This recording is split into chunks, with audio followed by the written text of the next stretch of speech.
Ben. Welcome to the Bending Brains podcast. Thank you for having me. Thank you so much for being here. I hope you're enjoying your coffee. You're really good at this. You weren't lying. I like I explained on the first episode, a roommate of mine, phenomenal coffee barista, and he got me into some stuff. I'm going to promote this coffee real quick. This is Heart Coffee from, I believe it's from Portland, Oregon, and it's great. It's from Guatemala, this region. It's got notes of mandarin, almond brittle, and milk chocolate. Ooh. Do you taste any of that? It tastes glorious. You're like, I would say check yes. them out. I'd say yes. And then the next thing I want to promote before we start talking about your amazing art that's just everywhere, apparently, is this artwork that's on this wall here, which is by Brendan McLinden. And he's from the south side of Chicago, from Beverly, Morgan Park area. And he reached out to me after the first episode, and I was like, your artwork's great. Come bring it on by. And here it is. Check out his Instagram at B_Mac_arts_N_stuff_LLC. That's on Instagram. Again, his name is Brendan McLinden. And he seems like a really wonderful person. He just reached out to me, and I was like, I really like it. It's beautiful right here. It looks great. Looks great complimenting your metalwork here, which Thank you for we're that, going to Brendan. definitely talk about. It's got a lot of depth to it. I just can't stop staring at it. It's awesome. The swirls got me. The color of swirls around the head. I keep staring at the mouth and the nose, and it's just, yeah. Well done. Well done. Well done, Brendan. Thank you for bringing it by. And thank you, our Heart Coffee, for providing this amazing Joe for us. Gets rid of my coffee shakes that I need them.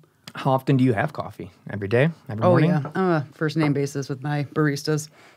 Really? It's kind of shameful. Do you go to the shop every day? Yeah, I do. I pretty much live over there. That's great. What's it called? Do you want to give them a shout out? At Starbucks? Starbucks. I mean, it's just Thank you, Starbucks. I mean, yes. They Thanks, know you. Starbucks. You're expensive, but you're amazing. They're everywhere. They definitely have a monopoly on it. I never used to, and then I finally broke the barrier, and I'm like, oh, why did I do it? It's like, we call it crack in a cup, because it's 5 shots of espresso, and Oh my it's like God. crack, but it's delightful. You drink 5 shots? I know it's bad, and I already have enough energy as it is. I get it, but it is just like... Coffee is a wondrous. I spared you wondrous from thing. that experience, though, today. I did not have my 5 shots. I hope this does it for you. Like I said, it's pretty damn good. Thank you. Jen, Ben. I want to talk about you and why you're here. Your metal work is everywhere, and it's amazing. Thank you again, by the way, everyone. Check it out. Bending Brains, metal guy over here. I love it. Thank you for that. I'm gonna eventually keep it in one of these corners on something for a while. So thank you for bringing that by. I want to talk about your trajectory as to why you're here right now, why we're having this conversation.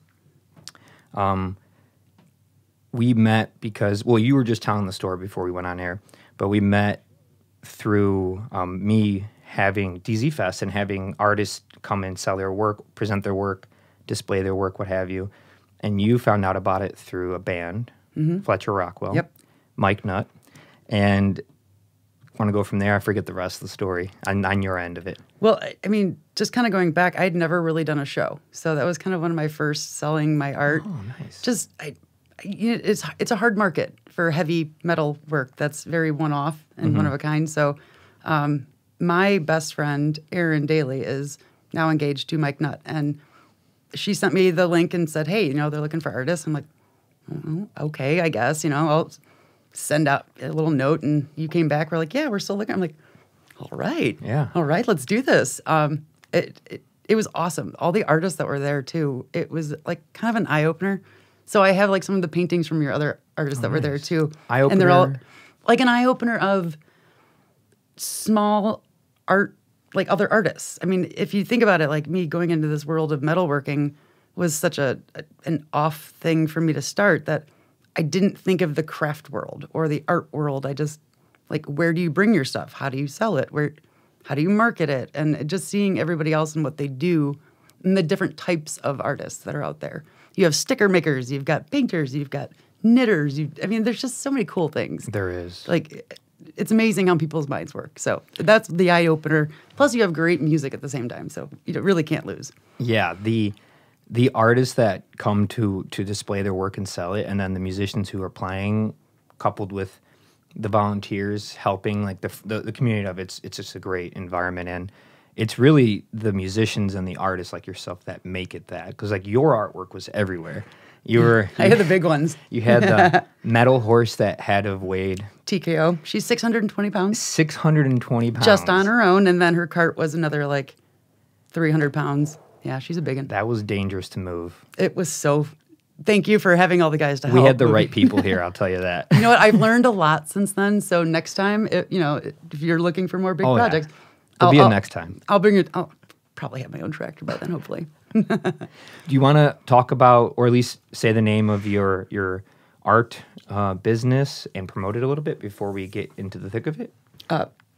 In case I forget the info, is this... In case okay. I don't know what I'm doing here. Oh, so this is steel... You read it. No, so I started this side business, I guess, of, following my passion. And the name Steel Envy kind of just came to mind after... Okay, I also have a domain name purchasing issue. So whatever domain names were available, whatever. But Steel Envy kind of...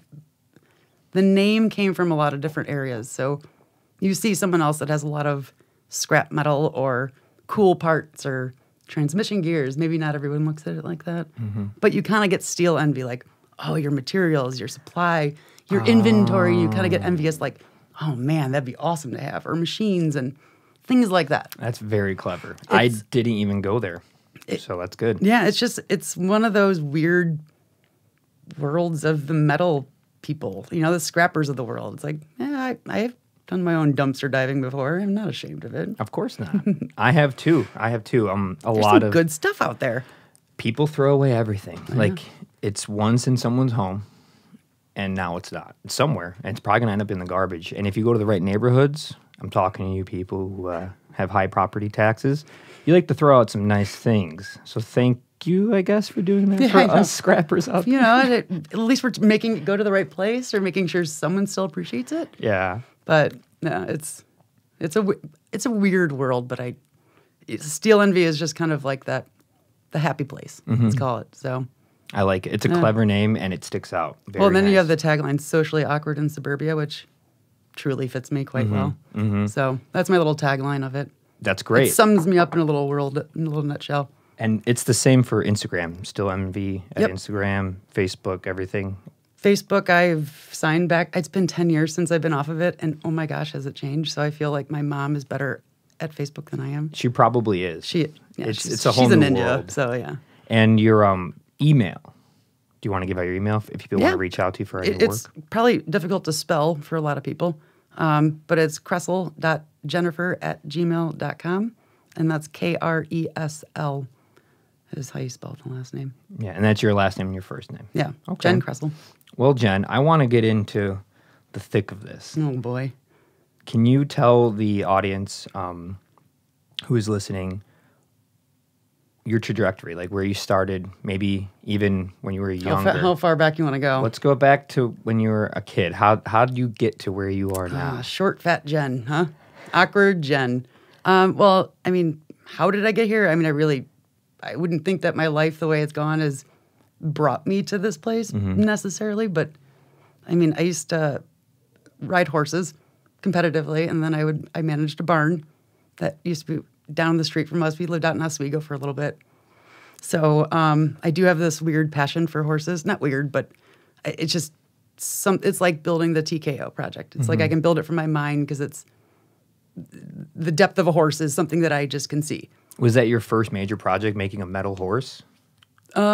Major, yes. Yeah. That is probably my one showpiece that's really in my heart. That's why I haven't really tried to sell her either, because it's beautiful. She's kind of awesome. It's beautiful. I sit, sometimes I'll sit on her and I'll just sit there and text and, oh, thanks, TKO, It's amazing. Yeah. When I start naming them, it's when I get attached. So right. I do have a problem with that. Right. But where was I? Oh, you were horses. Okay. So I used to ride horses. And from there, we moved back to Warrenville. And I mean, I've had a weird array of jobs, like Ace Hardware. Why? Because it smells good in there. I worked at a restaurant for a couple of years. I mean, I'm just trying to go back on all these weird things that I've done. In any event, so I moved to Colorado, went to school out there. What school? well, it's in Greeley, so northern Colorado. Criminal justice major. Okay. Wanted to save abused animals, and it was fascinating to me. Crime scene investigation, blood spatter analysis. Oh, wow. Okay. Love that stuff. Graduated. It was when like the market crashed, though. Okay. So I had to tuck my tail between my legs, go home to lovely Chicago, and made it back here and just kind of worked for a web design company for a little bit as a domain coordinator. What years would you say this is that you're working? I don't even know what year it is this year. I mean, think it's we all 2020. know it's 2020, but I mean that's just kind of the easy one. But I would say 2008 or so, 2009. Right. Okay. Worked there for maybe a year. They went out of business.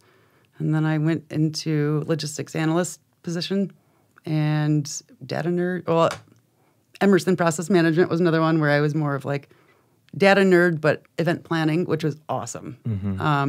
So I, for global events and we'll just fast forward through this. So anyways, my most recent prior to my hiatus for happiness, let's call it, was a logistics analyst and supply chain, supply chain analyst too, at AGCO.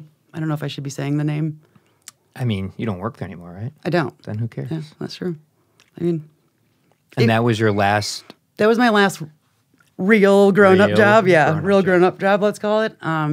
It was fun. I mean, I miss using my mind in that realm still, like, building reports and working with data and coding and things like that. But it takes a toll on your mind, too, at the same time. Sitting in front of a computer constantly, and if you know me and how much energy I have, doing that is like... Yeah. So it's not for you. It turned out not to be. I mean, corporate world is great for a lot of people. There's a lot of structure, people there to tell you kind of what to do, how to do.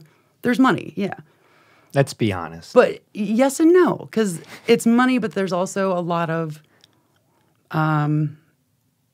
more work, less pay in a weird, like you start somewhere and then it slowly builds.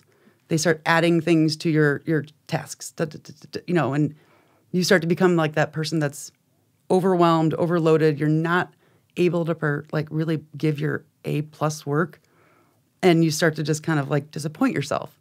And that's kind of where I was headed, was all of these things were needing to be done. I'm awesome at what I do, but you're almost set up for failure in a weird way. And with corporate, there's not, and I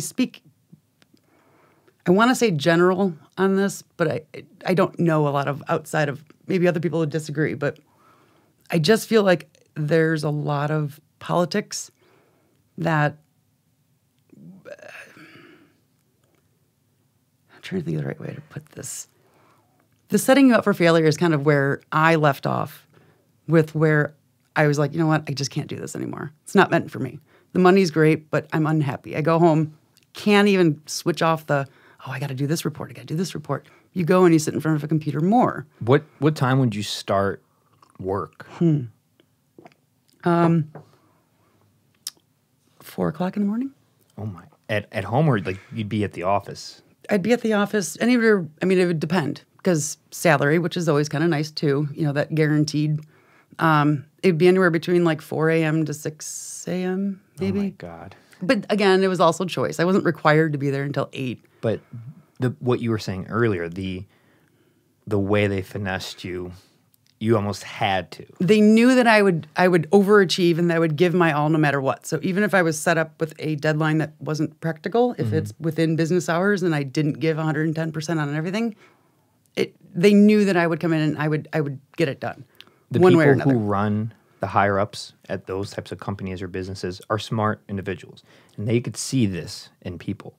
That's how they got to where they are. They could see that in people, and they know how to play it. It's what a good manager, a good CEO knows how to do best. Well, and that's very true. And those people they're not necessarily bad people, because Right. they're being told to do other things too. But when in the level where I was in that division was quite high. So I got to see a lot of, not dirty stuff, but like just like that. I don't really. It's like, oh, that's not cool. Like, you want me to, because I was a supervisor at the very end, and I loved my team. I mean, they were just a gaggle of different people. But they all were like, there was a good purpose for each one of them, and they all meant well.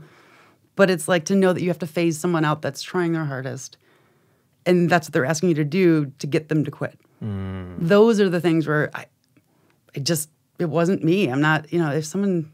Do you think that comes from a good place? Like, can that inherently come from a good place, or is it just for the good of the company? I think I guess it's for the good of the company in the way that they have books, they have head counts, they have budgets, they have bad years and good years, and I get it, but the way that they do it is not necessarily, the way that I saw it, at least, it wasn't a really fair playing field. It's not. No, and it's usually it'll come down like, oh, who's making the most money with, that's expendable. It's like, well, they're not really, because anyone that you get rid of is now work on, again, that's going to go onto my plate. Yeah. And it's not that, again, I'm not trying to complain, too much work, but there is a point where you're just like, these are good people. They're doing their job. They're not doing anything wrong. I just feel like people don't fight for people or the right thing when they're that high up. They're more worried about what their boss is going to say or what they're going to do if they don't follow this. I don't know.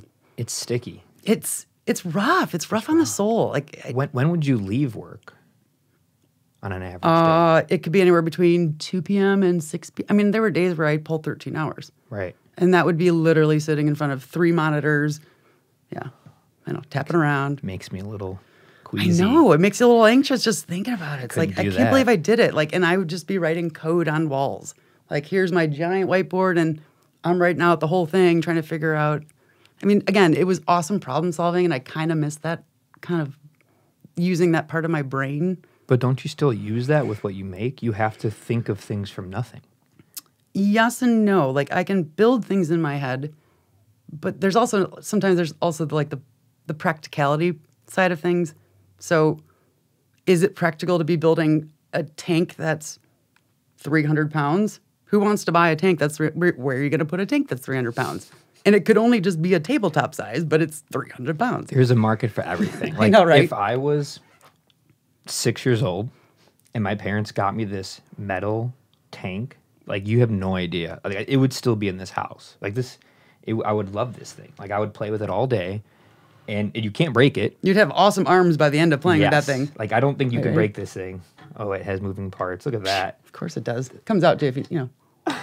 It'd be cool if it was like some type of Allen key or drum key to like tune things. So yeah, I could, There you go. I want to get to the metalwork. So you're in corporate world, steady job, salary. That's how they get you. And again, good paying. Good. I'm sure it was great pay. How could it not be based on what you were doing? Did you always feel like it wasn't for you? Was there like this underlying tone in your mind, like you're doing it because it's safe, it's good for your longevity in life as far as savings or a retirement plan, 401, all those things, which is what keeps everyone at a place, right? Yeah, I guess I was doing it because I didn't know any different. It's just what you do. You don't.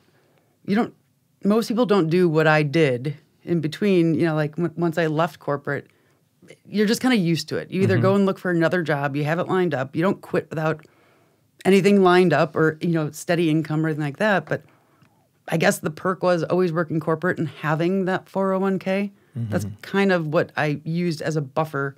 If I needed cash, at least I knew I had some to like live off of. But again, I loved it because, going back, I tried to get into this company originally 3 or 4 years prior and didn't have the skill set. So I worked towards it at my job then before to kind of build to get into this business, the company itself. So when I finally did get there, it was a little bit over my head, but the knowledge and the training that I got, I couldn't do what I could do prior to working there.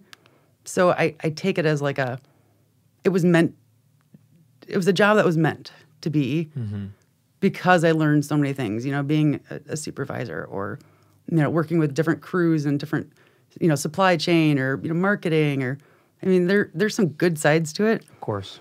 But when you talk to other people that were like me, I guess, in the data world or, just there was a lot of misery, but no one vocalized it. until like I decided, you know what? I'm done.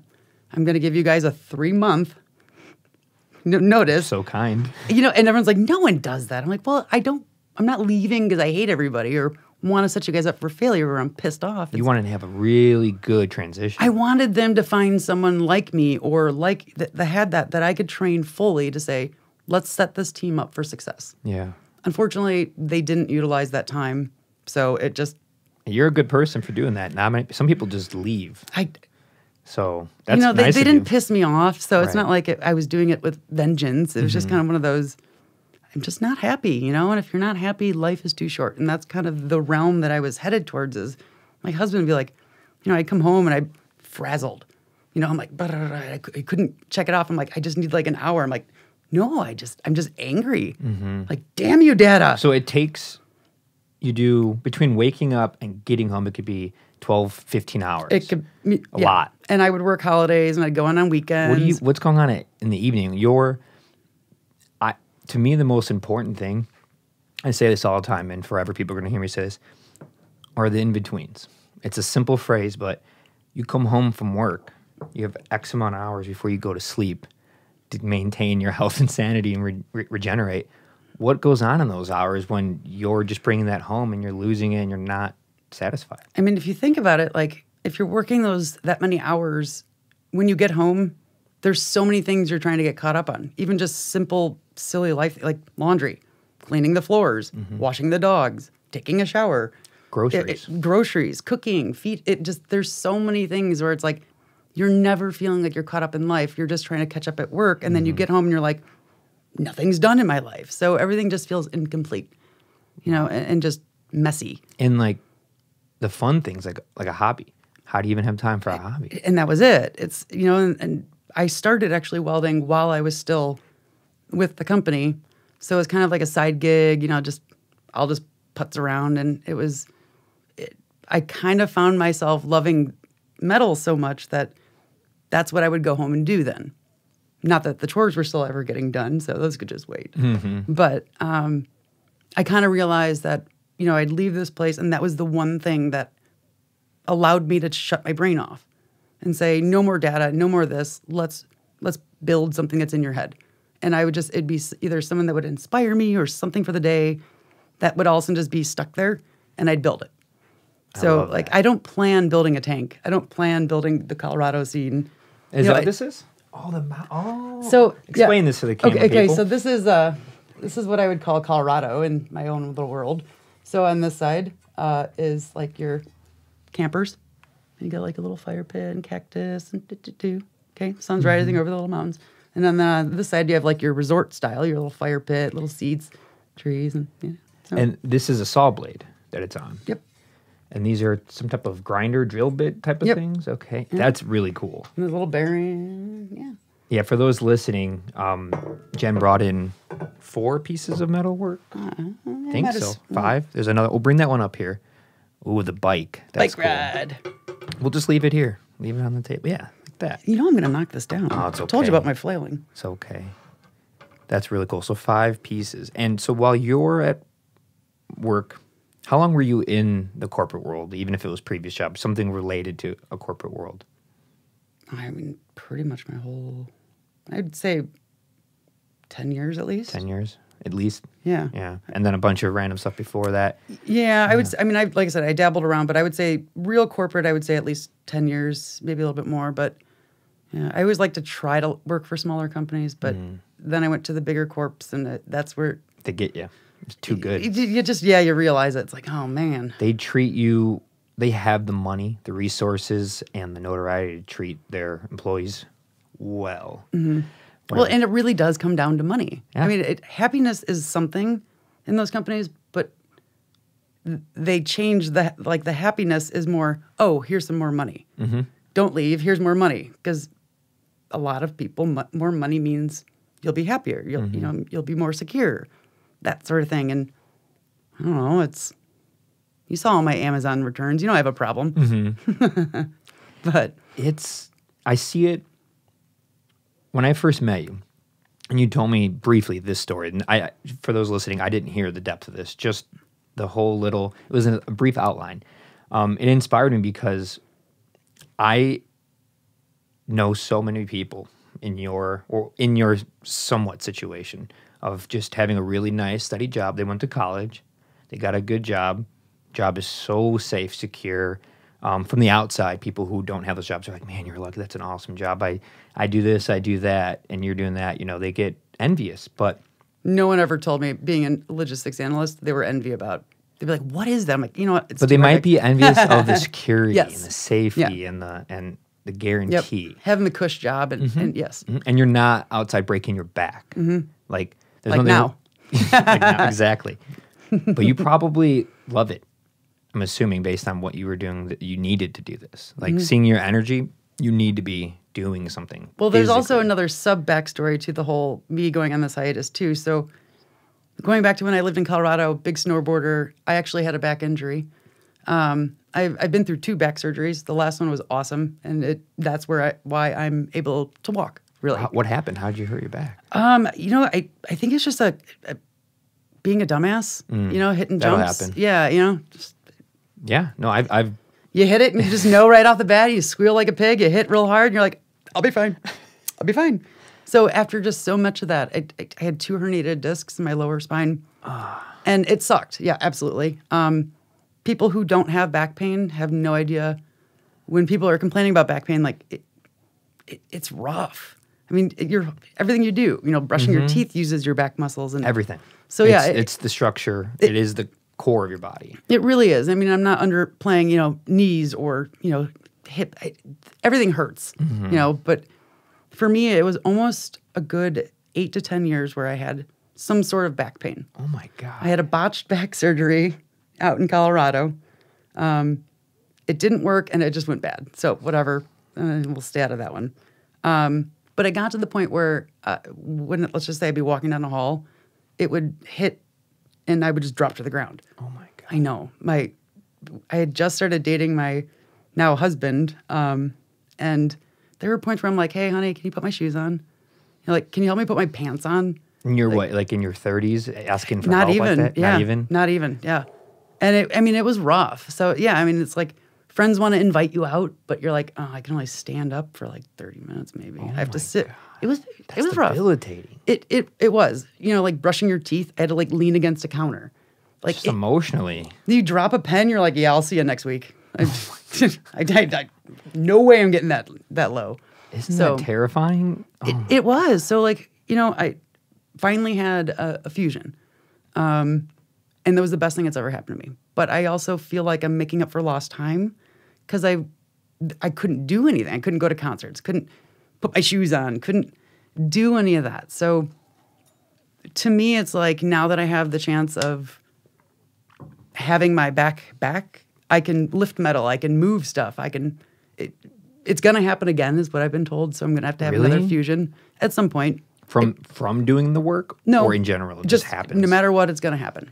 At some point, it's going to go snap. There's nothing you can do to like mitigate that? Yeah, you know, losing some weight when I was chubbier, you know, and Yeah. again, so go to that. Like when you are in a job that you don't like or a life that you don't, you might eat more or you're, you know, I'm sitting in front of a desk and I'm just mauling Cheetos. I mean, Cheetos are good.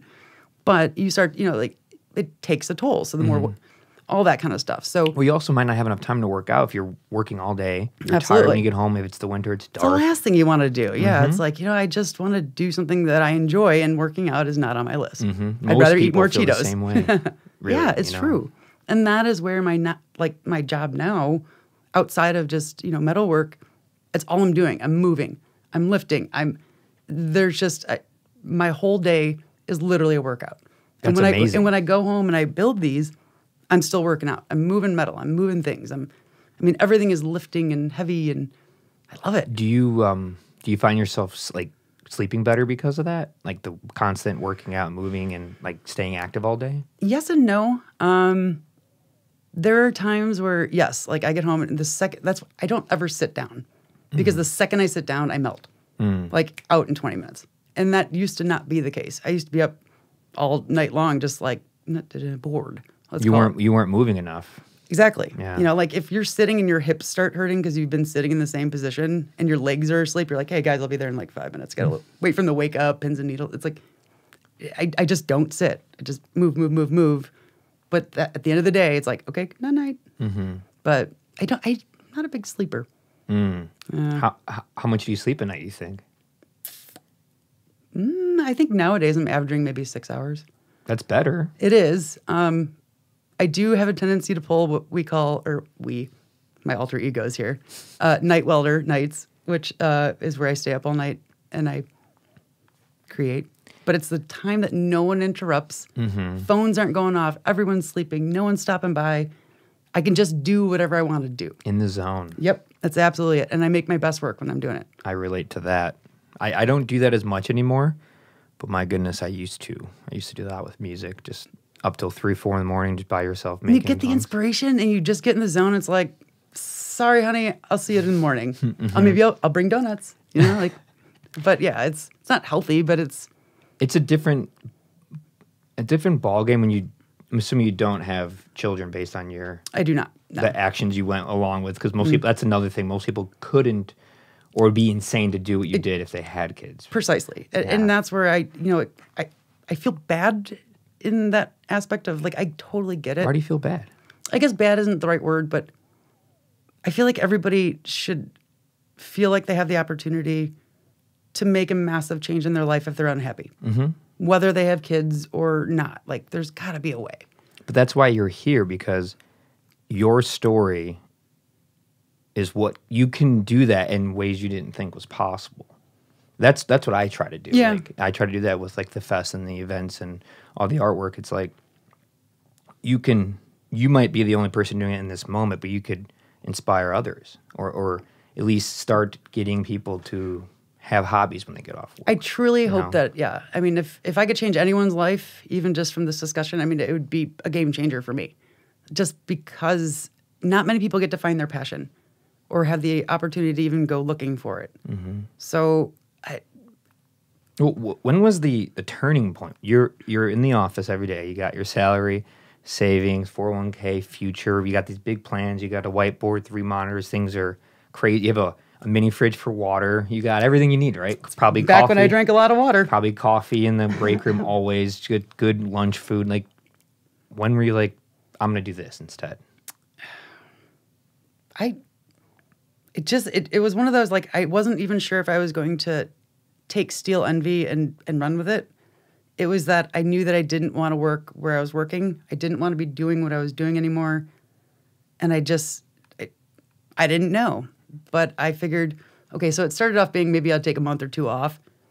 And then it was 3 or 4 months. And then it turned out to be a full year because I was having so much fun. So, I mean, it wasn't intended to be a full yearly hiatus, but it wasn't going to stop me either because I was enjoying myself. Right. It was a whole different world of, all right, I can wake up, I can build, I can sell, I can take custom requests, I can do these things. So you originally wanted to just dip your toe in the water. I just wanted to know. The hardest step is doing it, you know, and not having something lined up is why it was so scary. But that was Isn't that exciting? Exactly. That's what I was gonna say. It's like it's scary, but it was. Why not? Why not? You know, I knew that I'm a great worker. Like I'm smart. I'm dedicated. Like you really could use and abuse me at an office in the corporate world because that's who I am. All in or nothing. So it was just kind of one of those. If I wanted to get another corporate job, I knew it wouldn't be hard to do, you know. So it was just kind of one of those like, let's just roll with it. Like, why not? Well, So you went into it thinking, I'm going to try this. I may go back to the work I have in my resume. I left my jobs clean. Everything's good. So that was kind of 3 months. I mean, come on. How could it not be? They must have loved you for that. But then you just never went back. Yeah. How long ago did you officially leave your job? That would have been August of, I'm going to really try for this, 2018. Okay, so 2 years, 4 months. Wow, you're good. It's a problem. I can't even remember how old I am. I was saying 40s the other day. I was like, I think I'm 45. I'm like, shit. No, 36. So I don't know. 36? We're just round. I'm 30, whatever. I feel like I'm 30 something going on like 50 anyways. So if I could knit, I would probably be knitting. Does it not happen? So that was probably not the right way to say this. When you leave a structure and you have to create your own and you're in your head, like your own business, this work, time is different. For me personally. Time's all over the place. It is all over the place. There's never enough time still. There's not enough time ever still, but it's different in like the way you perceive yourself because you're not so worried about it because you're kind of enjoying life. Does that make sense? Yeah, absolutely. Every little zap that I do on these projects, it might take me a week to finish something like this, but it's not because I can't do it. It's just like I slowly plan and then I come around the perfect part. And it's like puzzle piecing something together that you don't really even know you're trying to do yet. So it's like a little bucket of wonder of like, ooh, look at all these parts. I can build this with it. Time is not an issue because there's no deadline. But at the same time, even if there was a deadline, I'd be doing it the night before anyways because You might have a deadline for a customer? Yes, and yes, absolutely. I mean, there's always a deadline for a customer. It's hard to explain because my deadlines are. If someone said, "Hey, make me," let me say, I want a dirt bike, and I need it next week. My answer would probably be, "Well, I'll say challenge accepted, but I'm not guaranteeing it because I'm not ready for that pressure. If I'm not enjoying it while I'm making it, I don't want to be making it. So that's where the business side of things for me, I struggle with because I'm not ready to say, let's go big. Let's take orders and orders and orders because if I start to ruin my passion, then does this make sense? You're giving me the eyebrow like, no, I know exactly what you're talking about. But yeah, it's like there's so many different realms to it. It's like, you want me to build you something and you just give me a general idea? All right, game on. And I could say, oh, I have these, but I can customize it. Or, it's just kind of one of those,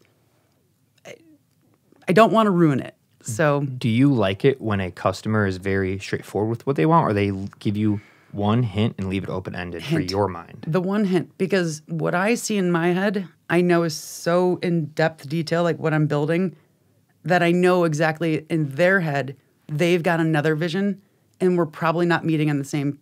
If a lot of people aren't creative in their head, and that's fine. They can't fathom, how did you do this?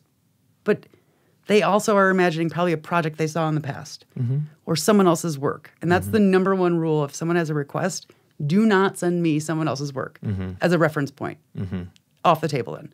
Because then I'll have it stuck in my head. And I'll be like, I'm not stealing their work. Or maybe I won't be able to do what they did because they are their own creative artists. Exactly. And everyone's work is different. You draw a stick figure right now and it's silly. It's so simple, but it will look completely different. And it's just, I'm trying to find a good way that I can relay what's in my head to customers. But it's like trying to explain like, hey, you have this, and if you just turn it this way, you're like, what the hell are you turning? Like, in their head, they see what they're talking about, but you're just kind of like, what are you building over there? You want to draw it? Like, it's hard. It's hard to read people's minds, and it's just hard to kind of the expectations. You just never know what they're looking for, right? And I guess that's the way I'd have to go with it. So it's one of my favorite things to do is whenever I work with an artist and want them to make something for me, I'm very like vague. Like even this artwork, the person who made this artwork, I was just kind of like, want two hands, grabbing a brain, and totally normal. And well, the fun part about it is like this has happened to me. Like I had a major surgery, so like my brain has been touched. So like that was kind of like the play on it. Obviously, no one really knows that, but a few people. But she did the rest of it. Like she went along with like I don't think I said put like DZ on the shirt or like she went places. I just gave her one little note because I know what that's like. So whenever I ask an artist to make something, I'm like, maybe just that and then do the rest, or an animation for the intro for the sessions. Like I keep it simple because I know that mindset of like, I'll give them just a very basic baseline. That's awesome of you. The reason why they're doing this because I love their work. I want them to put their... You have confidence in yes. in the way that their brain works and what you've seen in their past. Like there's definitely different styles for everybody. Of course. And when you let them just go for it, it makes it so much more worth it and enjoyable to them. It does. And you might have one or two notes, but it's subtle stuff. But for the most part, I love other people's take on things. That's why that's why I hired them. That's why I want to work with them. That's why I'm entrusting them with this process. And I think that's what makes working with artists so much fun, is just knowing everyone has their own little... Plus, we're weird. Everyone's weird. I mean, yeah, that's true. But, I mean, yeah. Everyone is weird. Artists are definitely... I think maybe they're more outspoken about being weird. And I think that's... like, I've never had a filter for the most part, but I will say I have lost my filter even more so in this world. You don't need one. You're your own boss. You work for yourself. Who are you filtering from? Well, you do. I mean, come on. This world, sensitivity is a thing, but sure. A lot of times I'll just say something and be like, what? Why'd everybody get quiet? Is that weird? Well, there's a difference between saying something... They're not saying offensive or anything. Exactly. They're just like, it's just like a... You're saying something did you just wacky. say that weird? Like, exactly. I get called weird or crazy on a daily basis, but to me, I find it such to be like an endearing term. Like, thank you. Thank you. I enjoyed being weird. Yeah. Yeah. It's funny. Stay weird. Stay cool, man. People who use that word to describe people don't realize they're actually encouraging that person. Yeah. Bring it on. Let's go. Keep calling with that. Yeah. Let's see what happens. Let's see what I build. You never know. So for 28 months... Oh, God. Now we're talking baby language, huh? For 28 months, you've been doing this full time. How long before you quit were you doing the metal working on the side? I was trying to get some dates in mind since I can't remember, what yesterday was. So I've been welding for almost 4 years. Oh, okay. So at least dabbling in it. So did you take any classes, anything like that, official? I did I'm very impressed that I was able to find it. It's not easy, and I don't think they offer it anymore. But Water Street Studios in Batavia, they offered a metal sculpture class. So it was like a 3-day, couple hours. You just go into their metal workshop, and they'll teach you how to use, a chop saw and an angle grinder, and just what the basics are of welding, the clamp, the ground, all these things. And it's a great overview of the process to get you just to start the welding, and then from there you can take it or leave it. So I got my mom and my brother to join me in the class. We had a blast. And we built a project each and whatever. And from there, oh my God, here we are. So, I mean, I ran out and I bought a machine. I went and bought my first welder, my plasma cutter, my chop saw, and started building my own shop. And it was just like, I couldn't stop myself. Look at my Amazon returns, right? But I just went crazy from there. It was like I finally found something that I can't really break, because I tried glass work and I'm clumsy, and it's like, oh, glass work went to mosaicing because it's all broken now. Yeah. So, it just ran with it. Found your calling. I did, and it's awesome, and it's again like its own workout, but it's definitely a rewarding thing. I never thought it would happen, because it was an item on my bucket list. I just want to try to learn how to weld. Just once, I figured I'd be all right, mark it off, move forward, go to the next project. But what did you ever feel intimidated trying to do it? The welding? It was scary, like it sounds weird, but when you're working with like electrical stuff, like in currents and things like that, like your first step, you're like, oh my God, am I gonna get shocked? Like, what am I doing wrong? And it's not anything like that. And I'm trying to expose people to the concept of like, you know what? It's MIG welding. There's different types of welding. I don't know the other ones because that's... Well, you're not welding tankers and underwater pipes. No, but I give them props, and I would love to learn that, but I'm not certified. I'm not a structural person. People will ask me, hey, will you, weld this back onto my truck?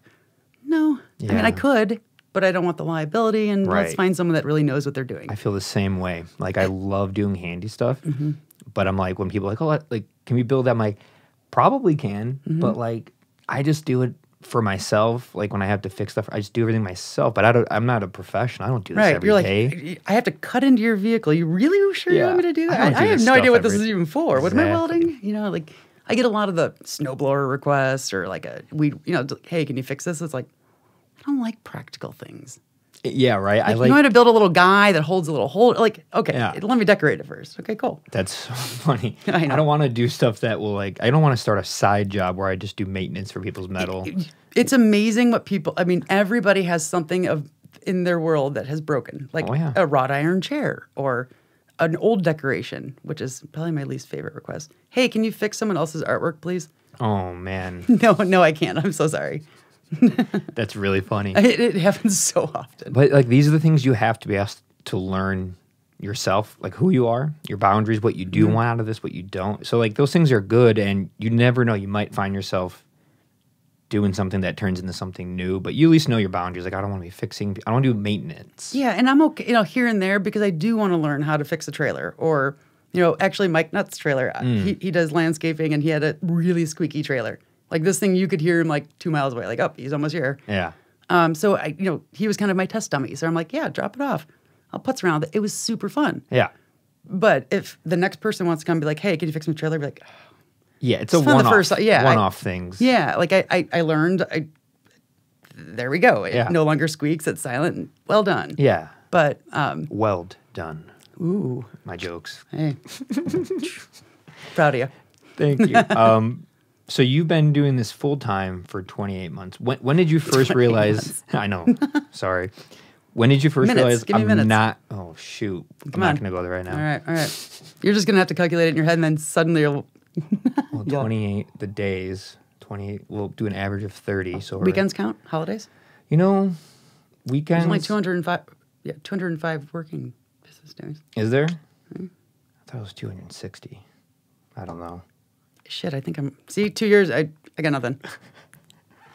Man, I'm just doing 52 we're gonna times 5. let's strike that one for Listen, the record, okay? I'm a nerd. I'm not a math whiz whatsoever. I'm not so a when you're math doing this, whiz. yes, you are. You're totally It is calculating. 260 days. I already knew that. But see, the thing is, I know these things before going I should have, in. and I said it with such confidence that I'm like, we're gonna have to. My friends give me a lot of crap because I'll just be shooting off that type of stuff, and they just like look at me like, "What are you doing?" Like, I'll do one more story about me because this is about you. But Hey. last summer we were playing bags. It's the funniest thing. I surprised myself, and they're like, "How many feet is?" I don't know. No, the feet. I think it was like 23 or 24 feet. But I measure so much that I guessed it, and they checked it, and it was exactly 20. Like I guessed it in the yard, the distance, and it was exactly the distance, like to the inch, like to the number. And they all just looked at me. They're just like, "What is your problem?" It's like, But people like if when you have the ability to judge and gauge distance, that's huge. I have zero ability. They're like, well, how far from here to there? How many? I'm like, what is 30 yards? Can you give me like, oh, is it the rock? it just takes it's practice, just measuring stuff all the time. Like I measure so much for like See, DZ I never Fest. measure. Oh. I hate measuring. Like, I would rather use a couple random like pieces of metal and just say, all right, it is what it is. Have it be imperfectly perfect and just instead of having to measure exactly. Because So you don't measure when you make any of your work? No types of measurement going on? no, not unless I'm building a table or Okay. like something that is going to be of structure for myself. Because all Right. of my tables they're custom since they hold so much weight. Right. Probably like 2 tons each. Oh my God. That's scary if you want to make sure that's If you ever want to come and see the shop, I do. You have to realize that I would like you to take into consideration every piece of metal, aside from a couple big tables, was moved by hand by this one. So you're just Oh yeah. solid. I was gonna wear my cutoff and just start flexing the whole time, but wasn't sure what the temp would be. So What an amazing workout art form. Like It's two birds, insane. one stone. awesome. That's so cool. I mean, and the high energy that I have, I'm always jogging, even though I don't have to at work. Like, yeah, I'll go get this sign. They're like, you don't have to run. I'm like, yes, I do. Where did you start your shop originally? It's just like in a garage. Yeah, it was the Purple Steel Envy shop. in It your was- garage? Yeah, 3-car garage. The rule was that by the first snow, I would have the one small bay available, so my husband can park his truck in there and or his car. And at one point, I got to the point where I'm like, all right, at this rate, you're gonna have to climb out the back window. Like I have no more space to spare. I'm so sorry. Just filled up the whole So, place. yeah, exactly. Oh, it was bad. Get really bad. So now that we have the new place, he has a full garage, which I refuse to touch. I'm like, hey, all yours. You can park diagonal if you want. Have at it. Because you deserve it for dealing with it for all those years. And then I have now the shop. That's a separate entity, which is nice. Is it on the same property or? It is. That's awesome. Yeah, Where are but you located? We're in Warrenville now. So I Warrenville. went back to hometown. Born and Nice. raised. Yeah. Two Brothers is from there, aren't Yes, they? Yeah. absolutely. Very cool. So you have your own facility. Did you have to have it was it set up for welding already? Like as far as the 220 volt outlet and everything? It was. There were so many electrical issues though. A tree hit the roof of, I mean, the house we went to was not necessarily a fixer-upper, but it had a lot of issues, which we are still finding. It's definitely been a nice little fall, let's call it. But I mean, rain coming in, now you have metal with water, not a good mixture. And then, and even like the outlet when we moved in, it was melting. That's how poorly, it was bad. So I finally got, all the power working, and it's not shorting out, it's not tripping circuits. So it's been a lot of work to get to it, but now it's getting to the point where I'm like, oh, hey, I can weld, the outlet's good.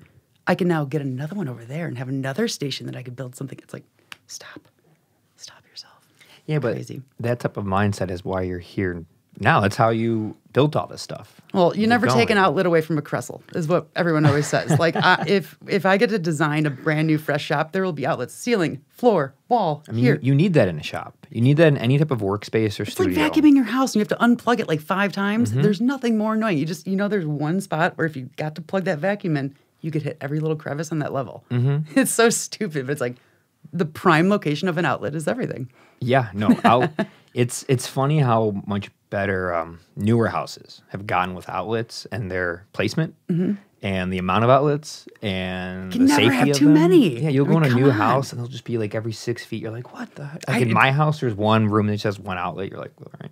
And it's annoying, is it not? It's like, oh, wait, if I terrible. put the bed in front of that, now I have to block it. Now you got to go. Yeah, but that's what's fun about old houses. You have to always be trying to just be on an even keel with these old houses.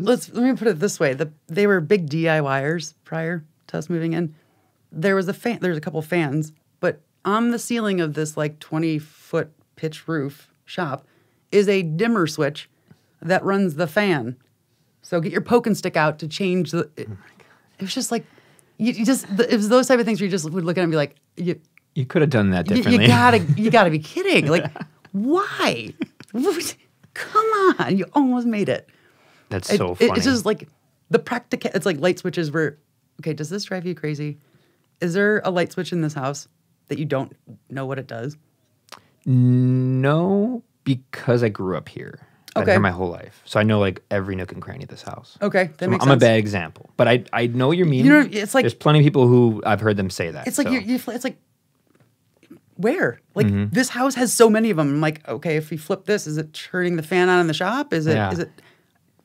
Go. It takes time. It takes time to learn your outlets. It was like your a random switches. tangent that just got me really. No, riled I know up, what but- you're saying. Oh. Again, like I'm a dork. I'm a nerd. I know all the circuit breakers in this house, what goes where, but I have to for DZ Fest because I have True. to distribute the electricity everywhere. I can't believe you can pull off that power.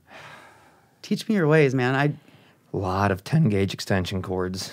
A lot of trial and error. If you ever need to scrap those cords, you know where to bring them. I have a lot of You extension better bring her to the cords. crusher. Oh my god, it's fun. I've had a lot of help from people, but a lot of trial and error, just figuring things out. You have an awesome crew. Yeah, it's great. Man, I was impressed by the amount of people in general that are helping out during your fest, but and they're all like creative, cool, each their own personality. Old friends, creative minds meets old friends meets a community of people who want to like accomplish something It's better awesome. than yourself. You can get a lot done. It's amazing. Thank you. The 2 days prior, there's I'm like, what? The? Damn. It's exhausting. it's fun, but it's It's rewarding though. You did it. You pulled it off. You it's got something it done, else. another thing That under the Sunday belt. night, like after it's all said and done, I'm just like my mind is just fried. And then you get the call from me saying, "Hey, I'm coming by to pick up those giant biting projects." I'm like, yeah, come by anytime. It's it built up to it though. It didn't happen overnight that way, But yeah, it built up to it, and the community around me helping has been great. There's definitely 5 to 10 people who are crucial. Yeah. And they know they've been doing this for 9 years with me, so everyone knows what to do. I didn't have to tell anybody. They don't have to ask. Does 9 years include, unfortunately, this year? So this year would have been the 9th year. Next July 20 would be the 10th. Damn. And I always ask everyone, should we Should we skip a year? Should we call this next one the 9th? It sucks that it actually is the 10th and it was going to be a big one because Yeah, of that's that. what I'm saying. I was like, ooh, does that mean that this? This 10's hard to get to. So You know, I'm gonna be honest. You can't skip. I know. You got to host for it to actually be a thing. I know. You I can agree. still say I agree. in consecutive. That's fine. we'll accept that, but you just can't fake like it happened. I know it sucks Because I plan to be part of the 9th. Yeah, you will. You will be. You will be. You and many, many amazing artists. I just wanted to get that on record so that we can. I don't know. I already told you before. I was like, you'll be. I'm totally kidding. You got to build another crazy thing to have displayed in the yard because your horse. Challenge everyone loved accepted. It. Everyone loved it. How can he not? I should have given pony rides for like People, $5 the each. kids were like, "Can we get on that?" I'm like, "Well, you might." You're like, no, you'll get Do you have stabbed. a tetanus shot yet? Exactly. Required to come to DZ Fest. You must Speaking have of tetanus, how often do you get poked and cut? Oh, often, a daily basis. Like easily. Edward Scissorhands style? Oh man, you should see me in the summer. Like cuts everywhere, and it's not. Isn't that like over time? Meh. Yeah, know, it's I do like scars. And you know what? I'm not gonna lie. I think it's like a story. Yeah. Like I have a cut that's on my inner like arm right here from a giant piece of sheet metal. Ooh. Okay, as weird as this can sound, I always called it like the vagina scar It looks like one. because it looked like one. It was just like, hey, look, I got a vagina over here. Sorry, guys. Sorry. But yeah, I mean, The it's best part is like in the crease. exactly, and it was such a bitch for it to heal because every time you'd open it, it'd be like snap. It's like, oh, but it healed so funny. It's like, getting hey, my vagina arm's getting a tucking. scar or a cut, a major deep cut on a moving part of your body is. If you haven't had it yet, people don't ever get it. Like I had a really, really bad metal right here? gash on my knee, and it wouldn't heal. It went across where my leg bent, and I had to. It's almost like I broke my knee. I had to keep it straight for like 2 weeks just to heal the cut. Like my knee was fine, but And then the you'd gash get to was the so point, bad. and all of a sudden you would just do something, and it'd, tear again. Oh, it hurts. you got a bleeder. Now you're the awkward guy who's bleeding. But you're working with metal.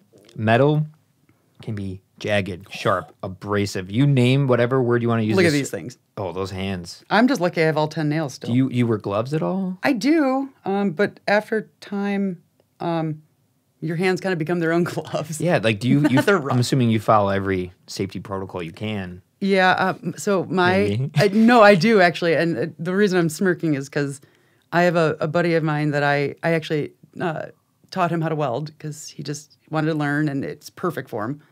But he calls me OSHA Kresl because he be getting his angle. I'm like, hey, ears, or hey, goggles. Yeah. And I just always be barking at him. Show from- everyone your earplugs hey. that are on your neck. This is a necklace, sir. It looks like it. I know. I always wear them.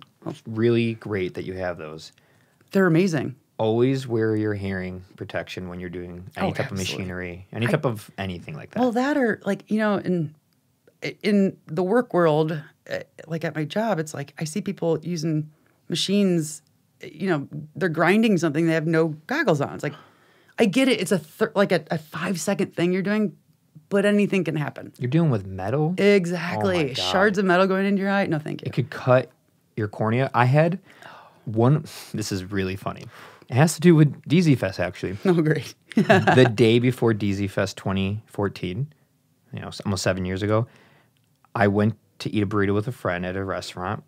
Yeah, now I'm hungry. It's like 1 a.m. We were setting up all day. I'm tired. I'm eating the burrito, eating the chips, and I think a piece of the chip went into my eye, and it cut my cornea. I know, right? A corn chip hit your cornea? Yeah, a corn chip hit my cornea, and I cut a little cut in my cornea, and I had to go to the emergency eye doctor at 8 a.m. the day of DZ Fest 2014. It's bad. I didn't sleep that night. It hurt too bad. I was up the whole night just Got laying a chip there. in my eye. I went there, they numbed it, and my eye was just numb the whole day. So we're having DZ Fest. And it's just like my eyes just Watering. going over there. And What are you looking at, man? no one noticed because I already have a lazy eye.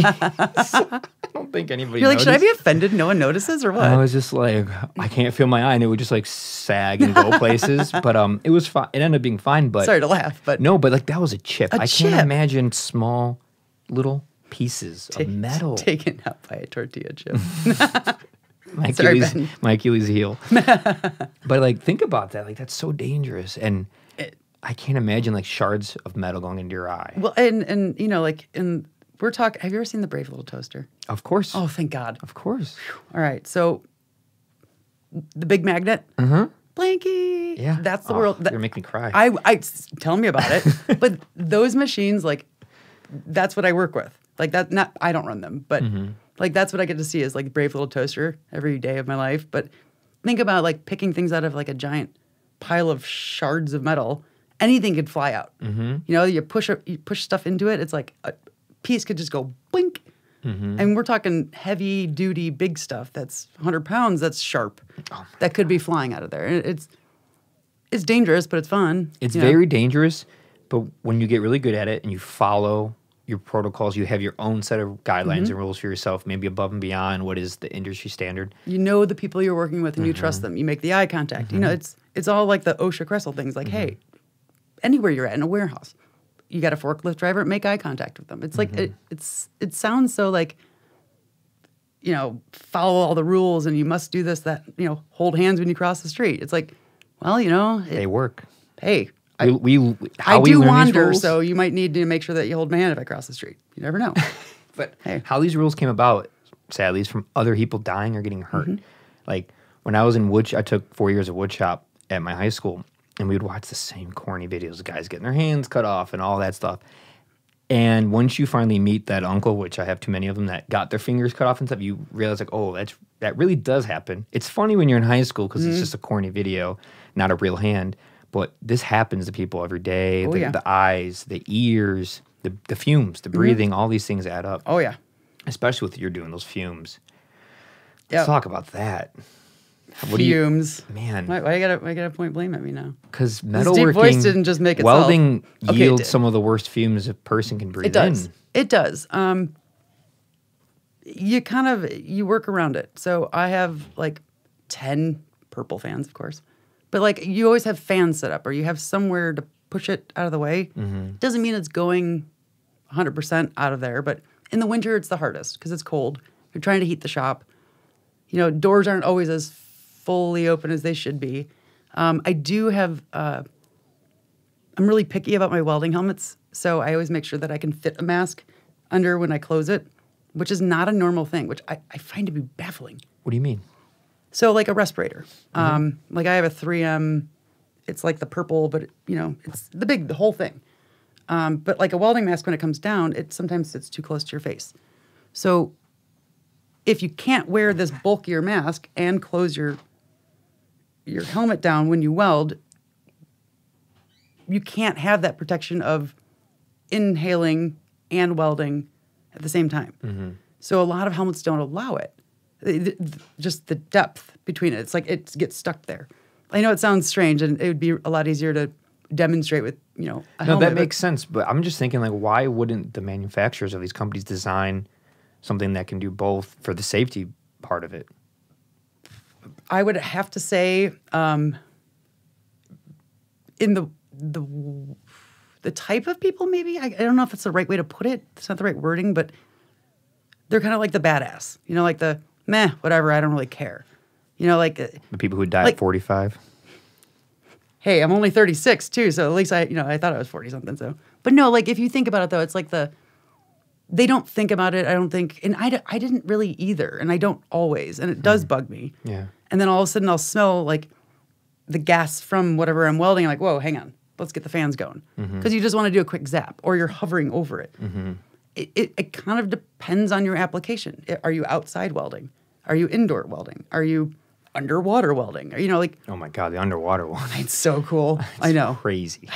I still don't understand how it's even possible. Like, so dangerous. It's gotta be. It's gotta be, but it's so cool. It is cool. It's like weld porn. I could just sit there and be like, oh my weld God, porn. That's great. I never thought I'd hear that term. Then when I did, I'm like, it makes sense. Like if you ever look at like TIG welding or stick welding, it's like coloring. It's next on my list, and it's mind blowing. That's like, cool. You literally can just take a sheet of metal and color. Wow. It changes colors and everything. It's amazing. I don't know anything about that, but I can't wait to see what you do with it. Oh, I am going to color everything. Like, yeah. Anyways, side tangent. Where were we? I want to go back to health and safety. Health and safety. I want to go back to being an artist. Being an artist with what you do, and you left corporate world. You left what everyone wants. So many people told me that as I was leaving. They're like, I envy you. Like, take me with you type of thing. I'm like, you can do it. What are you waiting for? It's the fear. I mean, it is. confidence, not thinking whatever it is you're trying to do is good enough. Maybe not having any outlet because you were so busy for so long, you never even got to have a hobby to like, I'll leave my job to pursue this. You know? I don't think a lot of people realize how much time you'd have on your hands if you don't have something else to do if you quit your job. Mm-hmm. Like most people would be like, I am so freaking bored. Mm-hmm. There's not a day I ever say like, I am so bored. Mm. There's always something to do, whether it's a chore or something fun. It's like, were you like that as a child or a teenager? What? I don't really get bored type of mindset. Or is that, did you learn that? I don't really know, I guess. I never really thought of it that far back. I've always been a annoyingly chatty, So no, moving. your answer is no. You were never bored. Yeah, no. I can already tell. Yeah, and if I was, you knew about it because I'd be, kind of, hey, what are you doing? What are So you doing? it was innate in you to kind of have that go jumpy, go getter Yeah, mentality. I've always just been a go-getter. Did that help with your job? That's probably what helped you work up that ladder in your previous corporate job? I definitely, yeah, I would say yeah. I'm also a very personable person. Like I can really talk to anyone, or I can make the most uncomfortable situation either more uncomfortable in a funny way, or ease the tension somewhere. So I think a lot of it has to do with I'm not afraid to talk to everybody or anybody and do those things that it just kind of, again, got nothing else to do. All right, let's go find some poor sap that I could talk to for a little bit. So you enjoy talking to people? I do. I just enjoy, like, I'm the person that's in line at the store, and I'm like, oh, here's a funny comment. Like, did you laugh? Oh, no, let's try the next person. Hey, no, you laughed. All right, here we go. And so, yeah, it seems like based on what you're saying and based on what I've got from you that this was kind of part of your personality for quite some time. So maybe that's what made that leap. You don't see this. This is something that I was just others say, like, observe. you're asking me, and I'm like, I don't know. You would never fully know, right? Like, it takes others to kind of inform you. Like, you're kind of like You're earlier. kind of annoying and when loud. people would say, like, you're weird, you're this, Yeah. you're that. Like, everyone's telling you, and you're like, okay, what does that mean? They're kind of just telling you something you already know. You just don't associate that with being weird. You associate that with being Jen, with being yourself, right? Yeah, I definitely would go that route. I think the biggest thing that people tell me these days is, or they more so ask, is like, how are you always so positive? How are you always so peppy? You always have a smile on your face. It's like, I don't know. I laugh at myself constantly. Like when I do dumb shit, it's like, that's awesome. I wish someone was here to laugh at me. Like, it's just like, I think it's the positive, no matter what. You stub your toe, you're like, all right, I'm going to burn that table I just stubbed my toe on, and I'm going to win it. But just, Do you think that, I'm trying to think, I lost my train of thought. I know, me too. Thanks. Do you think,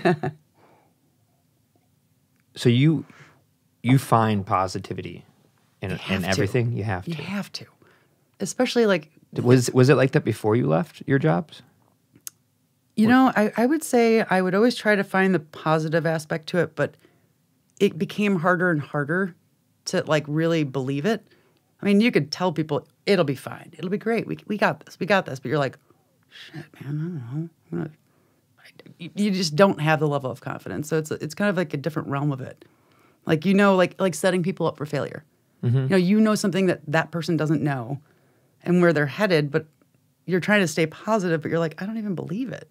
And then people start to see you not holding on to that belief, and they're like, whoa, hang on a second, what's going on here? So people can sniff out when something's not genuine. Oh, God, yeah. And so you were feeling that in that world, that corporate world, disingenuous. Yeah, just something wasn't right. Now, again, goes back to happiness. Like, the only thing I can tell people every day is life is too short to be angry or bitchy or, just... Resentment. Yeah, I mean, again, the people that I see come through our door, they're rough people. They're scrappers, they're construction workers, they're tough. But a lot of them come in with stern faces, and to get them to crack a smile, it's like, you just doing this, just getting through the day every day. You can't wait to clock out. Like positivity is not everywhere, and that's what I try to instill. Like at my work is. We're an angry crew of people, and they're all such misfits, and it's awesome. In a good way. And I mean that in an awesome way. But, like, to know that I'm pushing positivity and they don't even know it, like saying, hey, I appreciate you. to someone is something that I've heard now my small niche of people say to people in our business. And it's like, you know what, it's just nice to kind of push something nice on people rather than negativity. And there's a lot of it, especially in 2020, let's be honest. Everything is negative. Don't even bother turning on the news. It's negative, or, you know, or it's stressful, or it's something, and it's social media. What's that again? The positivity. The creepy laugh. The creepy laugh. Do you ever feel when you're making work, do you ever let it decide your mood if you think it's not good enough or it is, or maybe someone might say something negative about it, like, oh, that's okay, but it's not this, or critique your work? Does that ever affect your mood? Or are you under the mindset like, I'm doing what I love. At least I'm doing it. So like, there's nothing anyone can say to tear me down. Even if I made a mistake, at least I know that I'll fix it on this thing. But I'm not gonna let anybody say like, you suck at this, or you're not good at that, your artwork's meh. Why would they say that anyways? But no, I guess I haven't really ran into a lot of it. But again, I don't promote myself. I don't have a lot of external exposure of where that feedback would be. I would love to hear it, quite honestly. Like, my welds are not always the most clean or pretty, but I'm not doing structural. I'm doing decorative, let's call it. So there's those critiques, and it's like where then I would probably get a little defensive, saying like, well, hey, I get it. They're not, but that wasn't the point. Right. You know, it's not for you to climb on or use as a stairwell or, you know, whatever. It's just, it's there for you to look at and appreciate.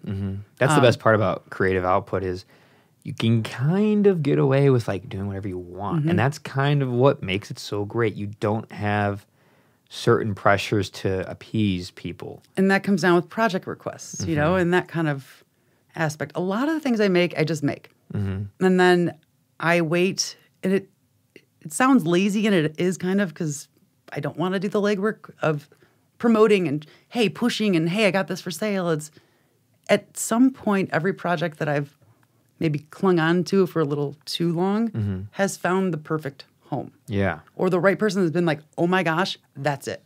I want it now. And that's what makes it worth it. So the critique aspect is not really, because I make stuff, again, what's in my head, what's inspired me. You know, just, and then at some point down the road, there's going to be that person. And it's happened so far. Like, I had a giant cement mixer truck. That thing was like 100 pounds. It wasn't small. It was supposed to be a desktop thing, and then it just got carried away. Whoopsie.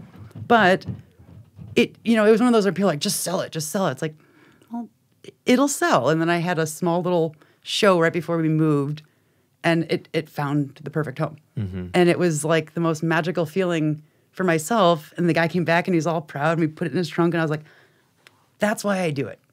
I didn't build it for him. But the right person finally came through and was like, that is awesome. He works for a trucking company. You know, it's just, it's like someone buying something just because they feel like they have to like give someone something. It's like, I want it to speak to you. I want it to make you smile. You know, and if it doesn't, and you're like, oh man, that's expensive. It's like, well, it's not really all that crazy expensive. It's just meant for someone. And it's probably not you. And that's okay. So does that make sense? It does. Okay. It's what makes being an artist so rewarding is you're making something that's coming from here. I wouldn't necessarily say you're making something for yourself, but you're making something that comes from you. And the right client, person, attendee, friend, whoever they are, and whatever it is you're doing that's creative, they'll see that and they'll want it because it is reflecting what your abilities are, what's in the mind, what your hands can do, what your body's capable of. And it's not necessarily catering to them, but it might be a calling to them, you know. And they might want that piece just strictly based on like, oh, that's like Jen Kresl, like that makes sense. Got a lot of those. I got some weird ones. No, and they're fun. That's great though. You could buy a life-size leg of mine if you like. You really made a life-size leg of your own? Well, I was going to build my whole self, and the leg took long enough that now I just have a leg that floats around. I've been trying to sell it to people for a while. Who wants my leg? Turn it into like a light-up lamp leg. Ooh, like from A Christmas Story. Yeah. Oh, man. telling you, you want my leg in your window. You How just heavy is that leg? It's not that. I built it with these little pieces. So it's maybe like 5 pounds. Oh, okay. That's not that Mind bad. you, I have no concept of weight and stuff because you come in here, you need 2 people to move the tank. This thing is heavy. What is this, like 25 pounds? You got a scale? Let's pop around there.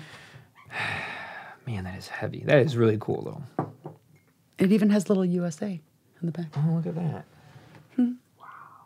This is so crazy. So where do you get a lot of your metal? You just go scrapping for it all? Around town, around the world? So Craigslist? when this all started, when I was still in the corporate world, instead of having steel envy, I had scrap for a cause, which I still do. That's more of the charitable side. And that's kind of where a lot of my bigger projects go. So I build something and then I donate it to like a silent auction or some sort of fundraising event to be auctioned off, and the money goes to a good cause. So when building that, I have built kind of customer relationships with like different businesses.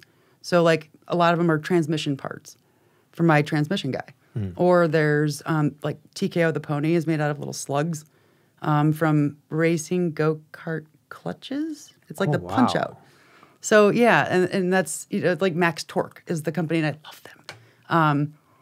But they donate that stuff knowing like to help support the art and whatever. But also I build something out of that and donate, and it gives me a feeling of I'm making a project. Like we're saying, it may not be that, oh my gosh, this is it, but it's something that someone's donating their scrap metal to me, and then I'm making something either that I could make money off of, or I could give it to something that could make money towards a good cause. You know what I'm saying? So I wish I could do more of it, actually.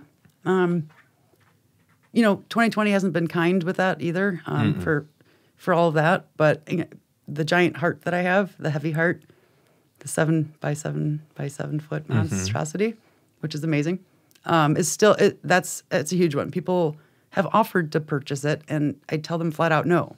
Like, that would be great money to have, but I'm not looking to sell. I'm looking to donate because it was built from the heart and for a purpose. And the purpose was not to make money or have it sit in someone's driveway or like mine right now. But you know what I'm saying? It's not to go. It was meant to show support and thank you. And it was my way of staying home when we were like locked down. Stay at home order, whatever. It was, for me, it was like, okay, thank you. I will build this and I will sit here every day. But that's kind of like where you go scrap for a cause. It's got that part of my heart that I will always want to do it and always will. So if anyone's looking for something that they have, an event coming up, they need something that would be a great showcase that they want to auction off, reach out to me. I mean, you give me kind of like, animals. Okay, I could try to build something that reflects that type of audience, let's call it. I don't even know where I was going with that. No, it's okay. I launched into my little world of happiness. No, it's okay. You couple charity. Oh, parts where I get those, yeah. You couple charity with your own personal business of making work for people. You also do charity work. Absolutely, because right. I don't do this for the money. Yes, every project I sell is nice funds to go towards welding gas, welding wire, supplies, but it's not why I do it. So when people donate all that metal to me, it's almost like a guilt too. It's like, hey, thanks for the free metal, and now I'm going to go make $100 off this. It just doesn't feel the same, So it's like, you're donating, let me donate. Yeah. It's not to do that, It's just. Did that mindset? Do you think that led to you wanting to leave your old jobs, like deep down inside, knowing that maybe you always had it innate in you to want to have this balance of making enough to keep doing what you're doing, but also give back to those because you have that creative spark in your mind and you want other people to be happy and find those types of things? Yeah, I guess I would say that. I mean, again, it kind of goes to just seeing other people and I hate the word misery, but misery loves company. So you're looking at, you're like, if I can make a difference or I can make others happy somehow, it makes me happy. If the whole world's happy, all right, I did my job. So at least my job will never ever be done, which is awesome. That's great. No, I wish there was more mindsets like that.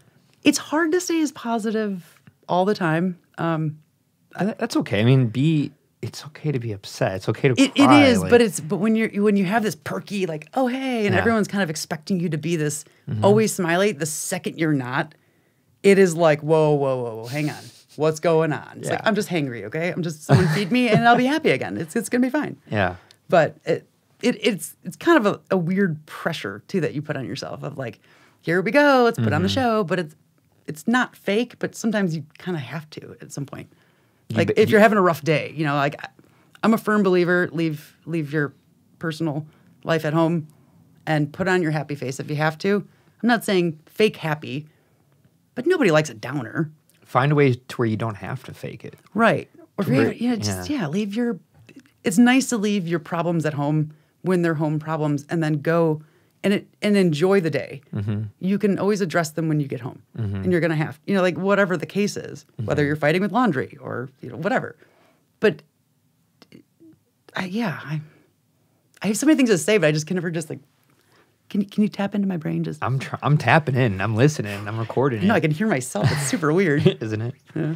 It's remarkable. It's remarkable to meet other people that realize that you could probably capitalize on what your ability is, such as making this type of unique artwork that can find a lot of homes. It is metalwork. It is time-consuming and dangerous work, so it definitely has a higher price as far as like having to buy this type of artwork. It just does. Like I get that, but I'm so glad that you found a way to like balance that. You won't sell certain work because of you wanna donate or it means something unique to you. Do you feel? You mentioned earlier feeling guilty. Do you feel guilty that you're in a position where you can do that because you have a shop and a home, and you can like deny money? Do you ever feel, is that? Denying money is not something that I would say I could do now. Like, I'm definitely not as set as I was when I was in the corporate world Right. and having a steady income of salary and this and that. I'm not complaining, but it's not exactly it's not as easy. Yeah. But again, it comes down to there's so many people that I know that have taken their passion, turned it into a business, and then it became work. And it's no longer a passion. Well, when you think about it, not many people get to say, I found my passion. Like, I love this. This makes me super freaking happy. And if you take that away, you're back to where you started. So you've taken the one, you know, happy place and you've turned it into your corporate world.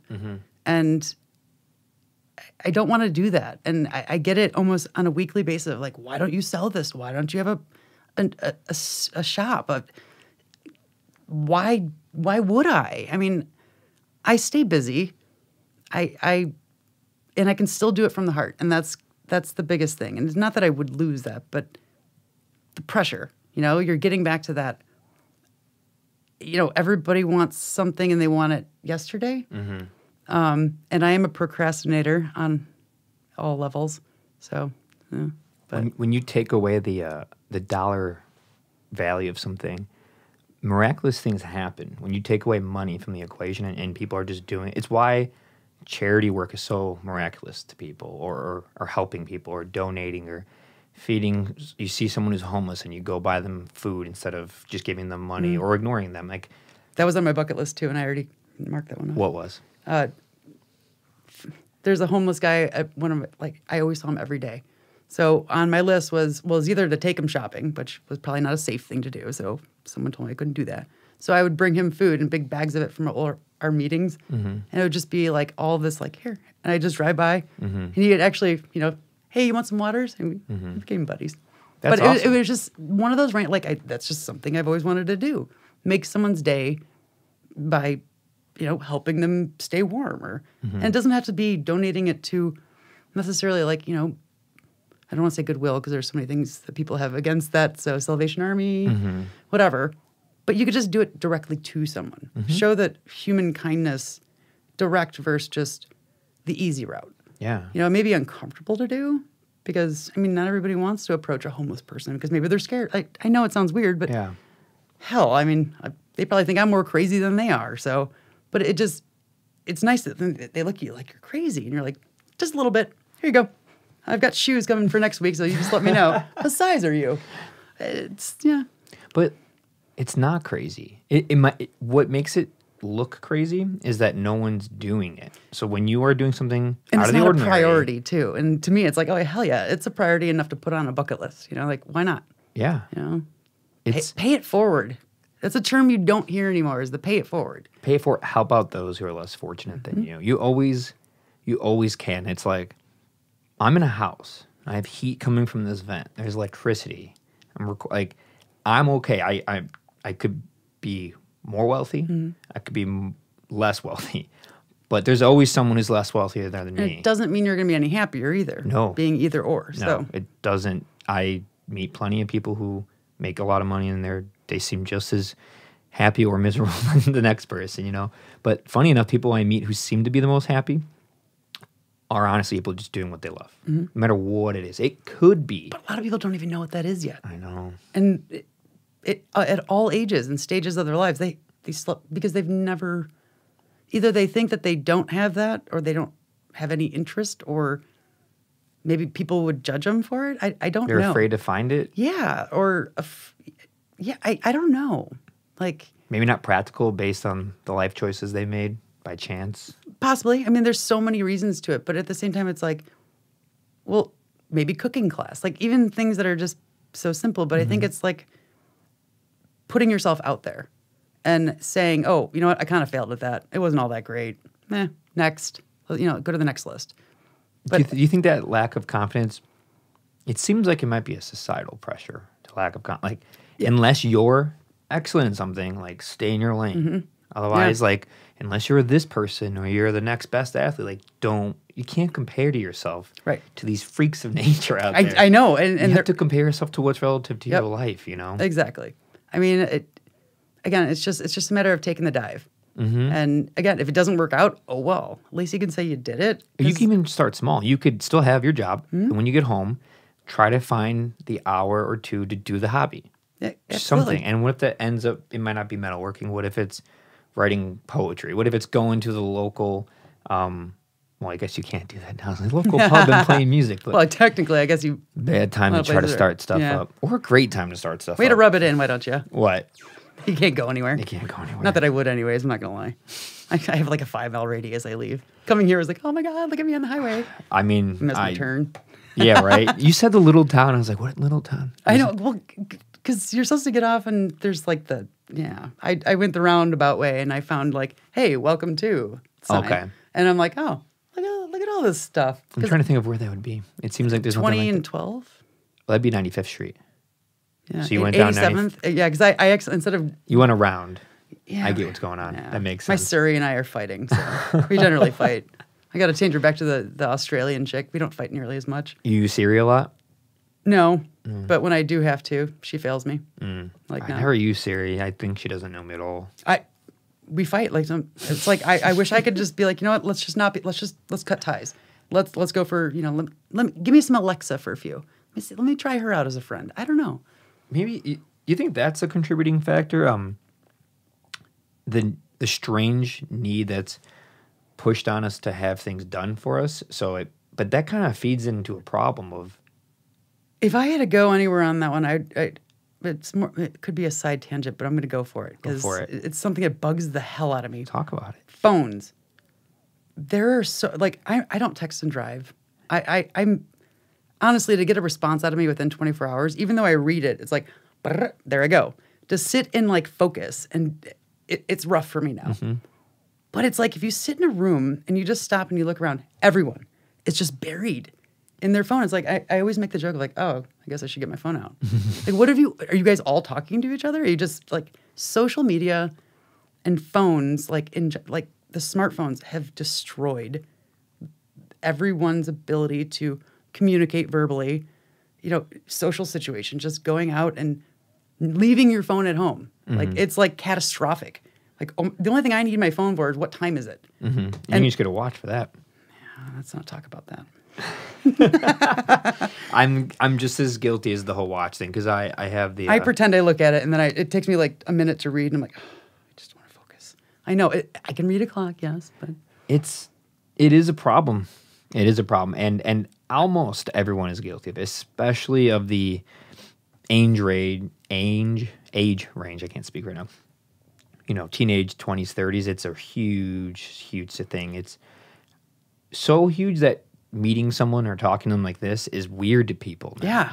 You know, It obviously is. the pandemic has not helped, but it's weird to people for some reason. Just to like, go up to someone and talk to them or compliment them on their work or talk about what they're doing that day, everyone did talk to forever. everybody, and if they don't want to talk to me, I'll still talk to them. Like, oh yeah, that's great. Oh, haha, thanks, good joke. Like, the hell are you doing? It's like, I'm just entertaining myself. If you don't want to be entertained, I'll still be here.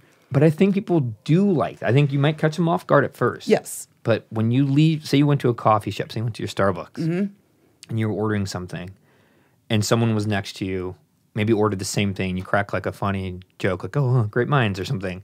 That could lead to a fun conversation, platonic too, just it Always. doesn't matter. Yep. But for some reason, it could confuse people. They're like, It does. You They're didn't like, message me on Instagram, so like this is weird, they're right? like, what? What's going Or on? we didn't swipe on each other, so this is strange. You're like, wait, are you talking to me? They're like, shit. It's like, yeah, hey, you're the only target. I found you. You laughed at my joke. Let's keep going. Well, I'm glad we're on the same page with that one. It seems like we're on the same page with a lot of thought process. It's just one of those things where like or when people are driving and you just see them and they have their phone up while they're it's like, at least fake it. At least put it down and be like, "Dur, dur, dur, dur, dur." It'll be there still when you get home. It's But I get in addictive. trouble constantly. Like, well, you never answer. It's like, well, I've been on the move, and people don't understand it.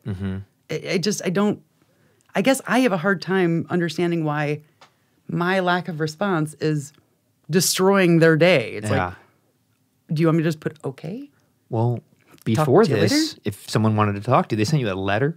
You waited days. Well, let's go. Weeks. Let's easy killer.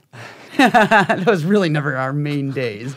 You know, I'm saying go get back. the cans of the 50 string years, out. Okay, you know? start talking to those cans. Like that's how you would communicate a long time ago with someone you might have met, or even a friend or a family. Pager even, like you still had to wait. You know, everything is so instant. Instant gratification is destroying. I just feel like the creative side of things. Like people are losing that ability to use their mind in its own way versus staring at social media, looking at pictures, Pinterest.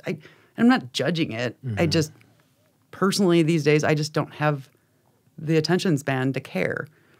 Like to be on my phone. There's so many other things. Like I lose my phone for like 2 days straight, somewhere in the couch.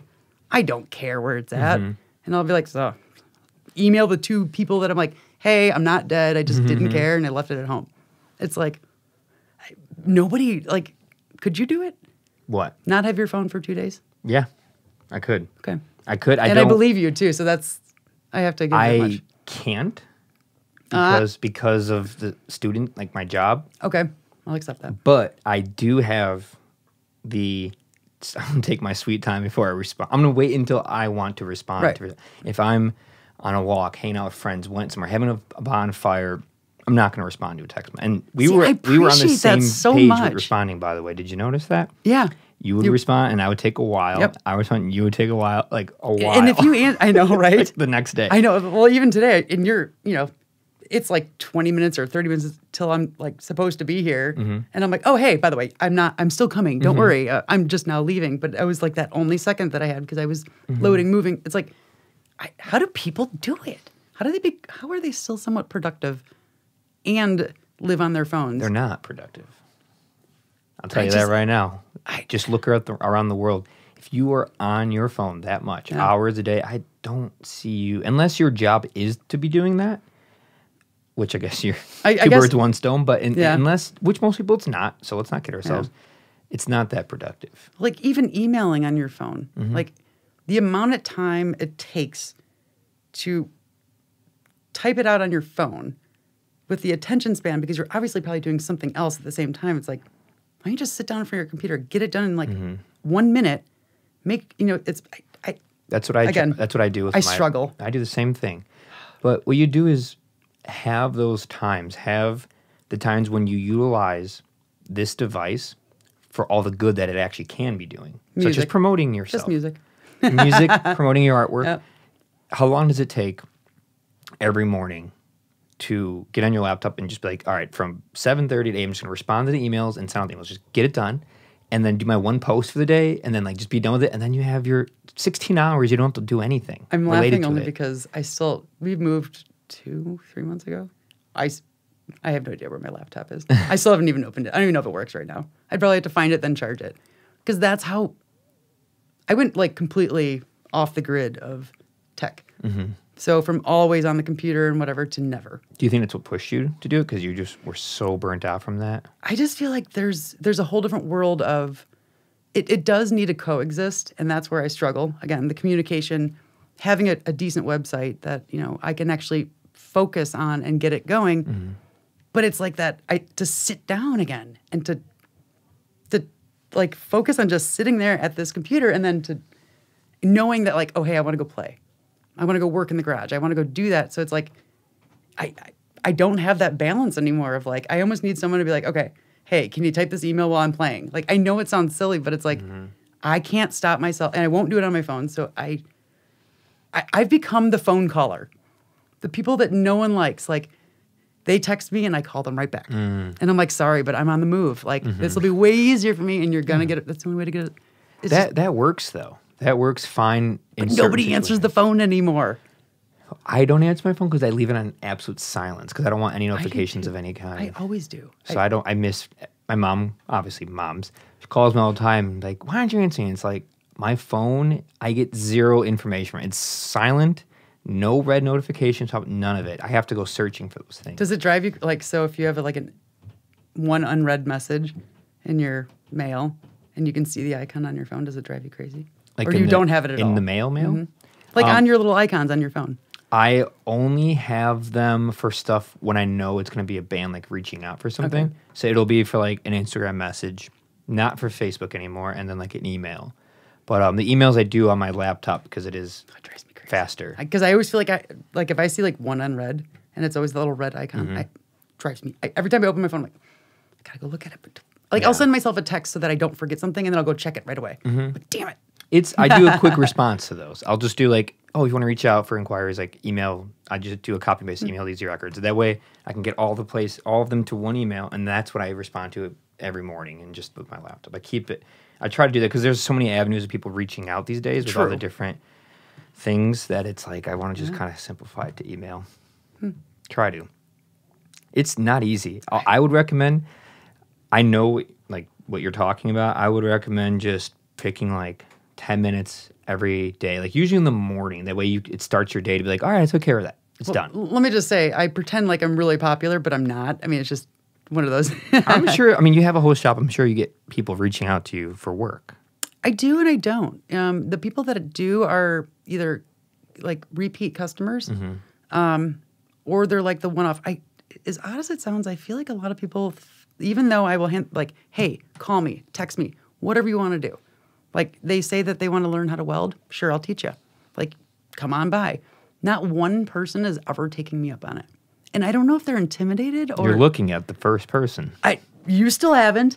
I haven't because of the life we're in here. Let's do it. All right, I haven't, but I'm going to. How about that? Hey. You're right. But you know what I mean? But no one...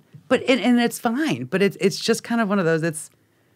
I feel like people have this persona of how life is in this different world of mine, but it is super different, but a lot of people don't branch out to go and, like, if you come to, it's magical. It's like you could spend hours just staring at stuff. I'm coming by within the next 2 weeks. Please do. I'm not going to tell you. Hey, you know what? Most people don't. You can find the place, but you really can't miss it at this point. Once you find it, there's just art projects everywhere. That's awesome. How many projects are you working on currently? I've always got some that are open-ended type of thing. As of currently in the works, I haven't really... I just now recently got to the shop where you can see the floor and things have found a home, like in their organizational ADD that I have, or OCD. So now this week has been actually the first week that I've been building stuff again. It's been rough on the soul for sure to say, okay, I love welding, I want to do this every day, to zero of it and just moving stuff. And then bringing another table in and being like, oh, I have to remove everything. Yeah. I just got the shop, like the wood-burning stove working so it wasn't leaking smoke in the shop. So now it's like all those puzzle pieces are finally falling into place. So now I'm starting to build. What I want to build is my very first project would be a giant T-Rex. Oh, wow. Yeah. For who? Anybody in particular? Or? Well, I've had a couple of requests for that are a little bit more specific, which like a 5'7" velociraptor that looks like Blue from Jurassic Park. And I'm like, well, Blue is beautiful, let's just say, in that movie. But it might look like a giant rat. So I'm not sure if I'm willing to dedicate. Yeah. But you know what I mean? It's like, those are the requests where I'm like, you're imagining you're going to get Blue from the show. Sorry, you're not going to get Blue from the show. You'll get a dinosaur. Translate. Right. And I'm sorry, but a velociraptor's pretty badass, but a T-Rex is even more cool. Plus, he's got little short arms, so he's all funny. How long would it take you to make something like that? Anywhere from, I mean, it really depends. Like, I'm really like, TK out of the Pony took about 4 months, but it was my first 3D small puzzle piece structure. Yeah. Instead of making a wire frame and just, that's why she's so heavy. It's literally layer upon layer upon a layer. Me with a sledgehammer welding, sledgehammer to shape everything. It looks like it. That thing looks like people are going to find it in 5,000 years and be like, what were they praying to? Like, it's amazing. It's I love insane. It's going to last. Thank you so much. And it's a sturdy project. I love that thing. I'm so attached, but I'm not. Like, if the right person came around and was like, oh my gosh, this would be perfect out, at their farm or whatever, absolutely would sell it. But it's not like one of those, like, I'm not going to push and be like, hey, she's for sale. She's discount. It's like, hell no. She could be my little hat rack. She could hang out. I always leaned against her. How did your husband feel about the transition when you did that years ago? I feel like he struggled. He was just like, what? Like, even a lot of my friends are like, I don't get it. I don't get where she went with this stuff. It's a different world, and I don't think it's easy for him to kind of deal with, considering, I mean, my hands are extremely rough. Like, hey, how are you doing? But like, he understands it now because it makes me happy. And that's something where, we've sat there and chatted. He's like, you know what? You are happy. You've worked hard to get to this. And he's seen me from my most miserable corporate days to now, which, I make all this stuff, and he's like, where did that come from? Like this, he loves this one. Like this one, I don't even know if he's ever seen it because I just make random stuff and put it aside and store it. But it's not easy, I will say, because as a female in a male's world, it's not everybody understands how difficult it could be. And I think him seeing it through me and like the struggles that I've had, it's frustrating to him too, to see like, sexism, and that I struggle with it. And I'm like, well, what the hell? I can lift more than you. I can puff up better. And it pisses him off, just like it pisses me off. Because it's like, hey, man, you don't do it. Did him seeing other people treat you that way, or at least assume things about you because of that, did it change his perspective? Did you see him change a little bit with that? Or was he always just kind of like that? I think he just, we've been together for almost 10 years now. So he knows what he's gotten himself into with me. Right. I still have some surprises for him, apparently. I'm not done with that yet, for sure. But again, metal world is not his world, but good. Stay out of my shop. Yeah. No, I mean it in the most loving way. Of course.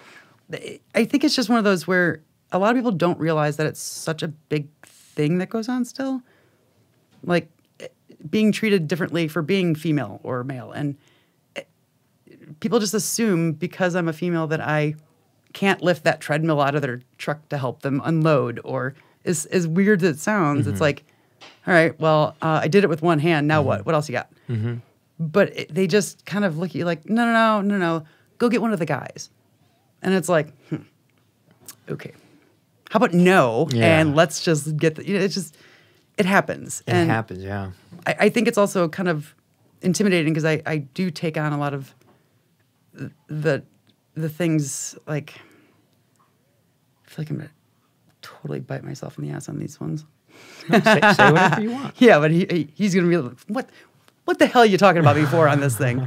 I don't know. I think it's just I'm so self-sufficient, and I try to be, and I've got confidence, and I'll just go for it. I think it's kind of one of those. He wishes he could provide more in the manly world, let's just call it, for his wife, but I'm so manly myself that I just. Does it make sense? I can't. I know what you're saying. He wants to be able to provide for me and do those things for me, and I'm more of the I'll do it myself. It's not that he can't; it's just that I'm going to do it. Right. And that's how I work, and it takes that away from him. The ability to be, what's the word I'm looking for? Like old school term of reliant. No, like gentleman-like, like opening a door for. Oh, someone. Chivalrous. Chivalry. Chivalry. Is that the word you're looking for? I don't know. I think that sounds like it. You use it in a sentence. But so a lot of that, it's complicated because a lot of that is a taught and learned thing. Like a lot of times from our own moms. Like as a man, like my mom's a ninja. She is like woodwork. Yes. You know, on average, I know, I aside totally from get having a ninja mom. But she's totally a ninja. Like they call her Mini MacGyver. On average, Yes. a lot of our moms in this era of time said open doors for women. Do this for women. Not saying women are incapable, because my mom was a very tough person too, but like there's certain things they still, and I've always been I'm an open door for anybody. Exactly. Because I want to be a nice person. What do you do when you get that awkward point where like if you let go, it's going to slam in their face, but if you're holding on, it makes them feel like they're going to rush. Yeah. And you're like, it's like, I just hold it for anybody when it makes sense. I help someone live something when it makes sense. I try to always do that, but there's always parts of you when you see that, or a lot of times a woman might take it the wrong way when I'll just help anybody. It's not that you look like you need help. It's like, I'll just help whoever needs help. Right. Even if they don't need, I don't Absolutely. care. I'll just go lend a hand. Like, hey, do you need any help? No? Exactly. Okay, cool. Just wanted to let you know. Exactly. But a lot of times it is a taught thing. Like you got to help them because they don't say because we think they're incapable. They just say you got to help them and you got to fill in the blank. Or that's what just, yeah. It is just that like, hey, need an oil change?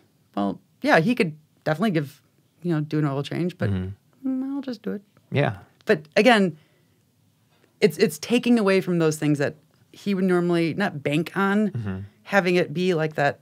Make him feel like he has some type of value in your relationship. Yeah, it's almost like, to be quite honest, it's almost like I don't need him. And it's like, well, you know what? I don't, but I want you. But shouldn't that be everyone? Shouldn't you be with someone not because you need them, but because you just love them? Exactly. And I struggle saying that because I don't think people really understand it. It's like, if you need someone, then you're missing something in your own life.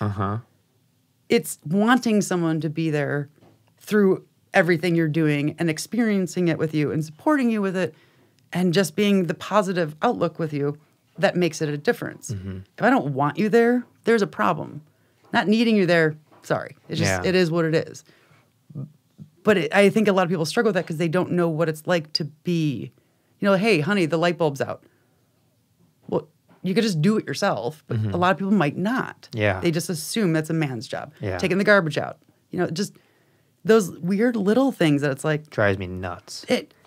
It's just, I don't get it. It drives me nuts to the point where I'm always stirring the pot, playing devil's advocate. Like the whole flower thing for women, I'm always like, where's my flowers? How come no one's buying me flowers? What do we get, guys? Like, there are so many things where I'm like. An early grave. That's about it. I'm like, aside from like the edible arrangement things, it's like, because you can eat stuff. It's like, as a guy, what do you get him as like a thank you?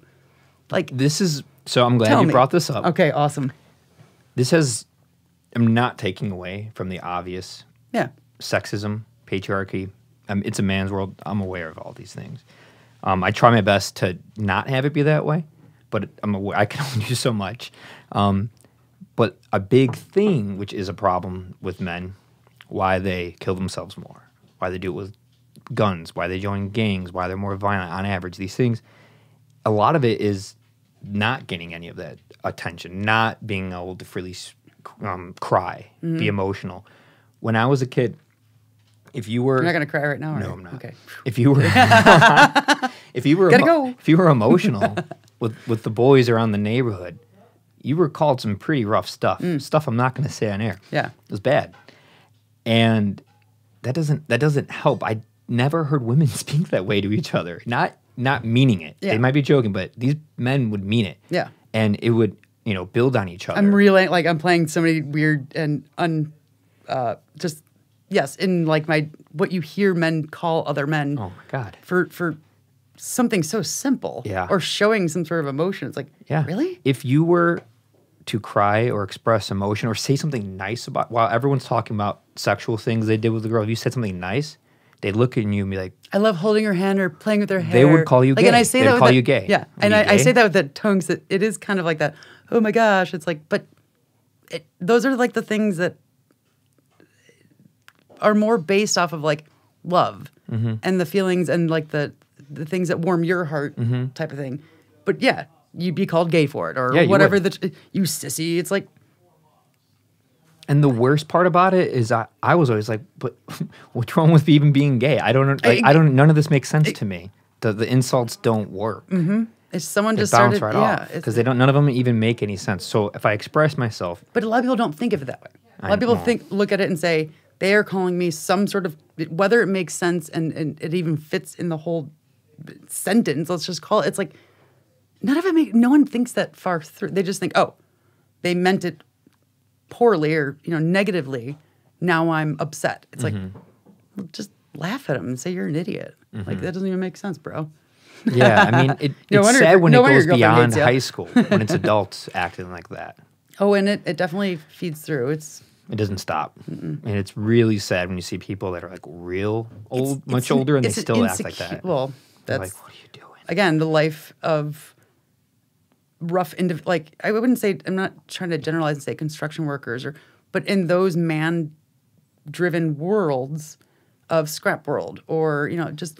I'm in a man's world. Yeah. Welding. Yeah. It's a man's world. Oh, yeah. It's not that women can't do it, obviously. It's just you are kind of, hang on. Like if I were to apply for like a particular job that involved welding, I've noticed a lot of the ads are like a welder, but they specifically say like man or men or they don't say woman or person. They actually specify. It's like I don't think people don't even realize what they're saying when they're saying, and it's like it just builds that.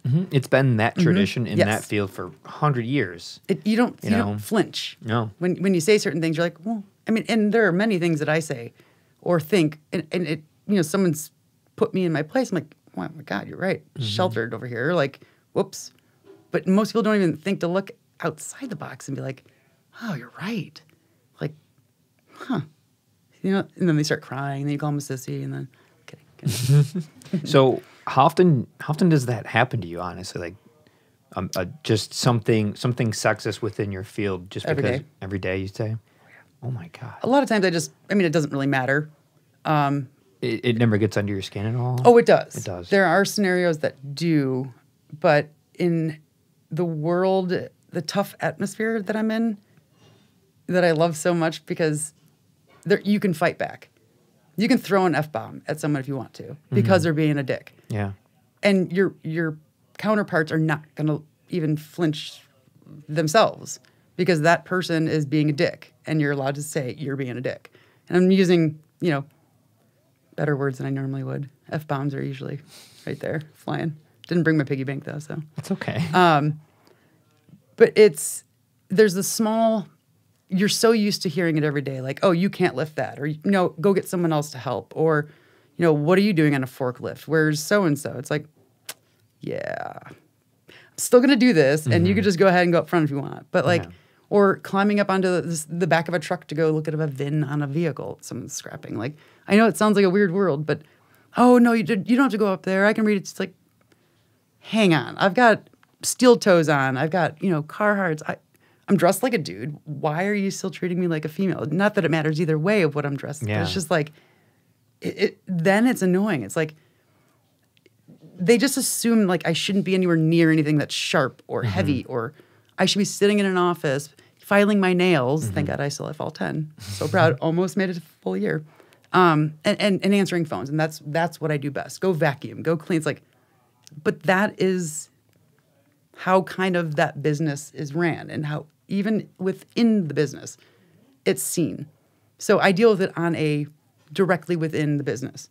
So now this one's going to be one you can't put on the record when I mentioned that. What record?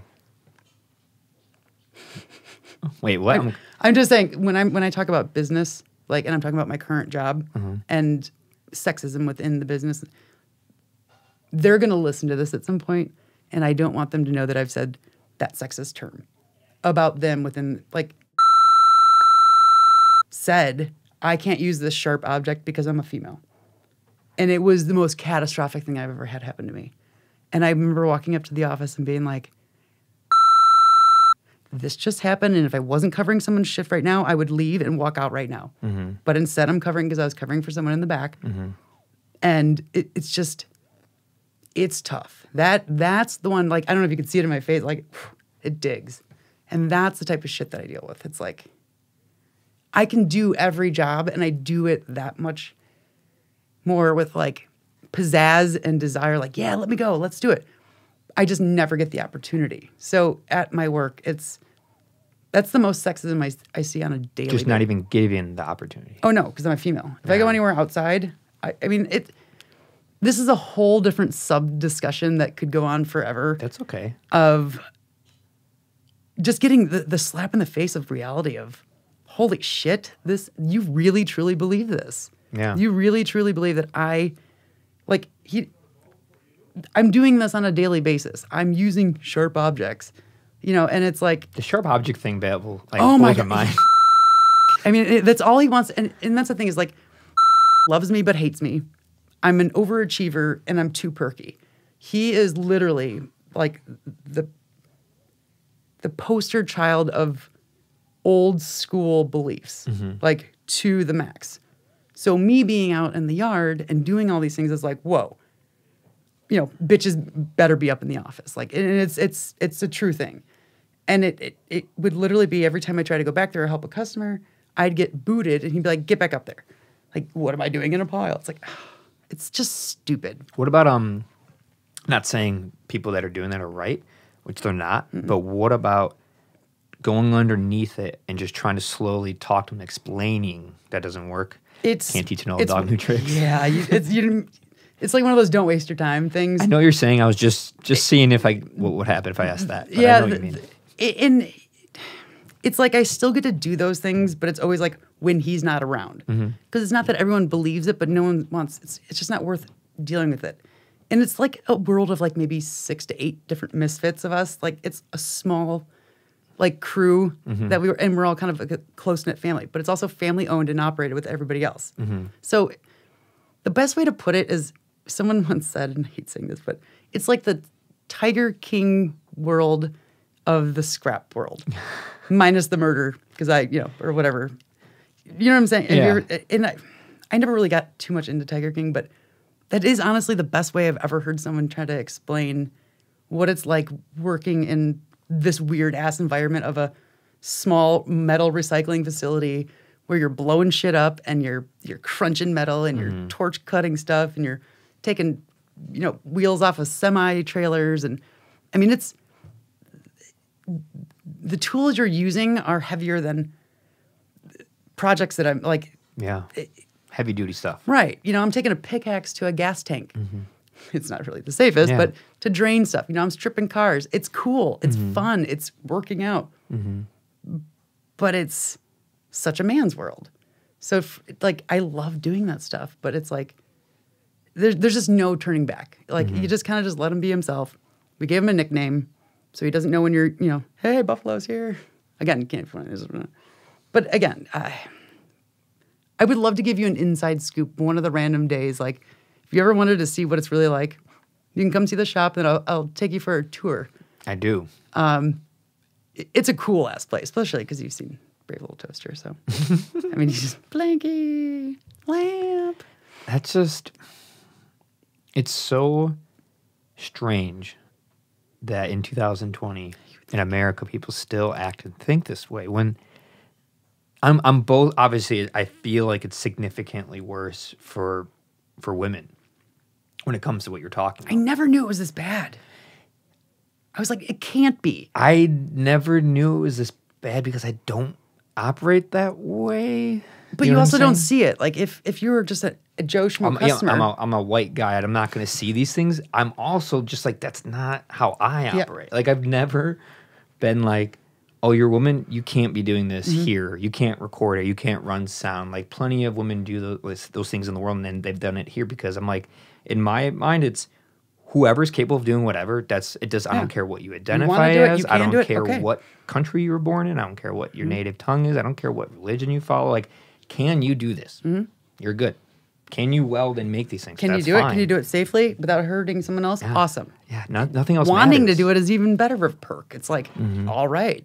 It is just one of those things. But I believe at some point we could potentially do an entire segment about how, But it takes individuals like yourself over time. It's not easy. It's not fair. It's not right. But it takes people like yourself doing these things, and it changes. Like the fact that you're even doing it is different and from still, any 50 years ago. A woman would not have done that.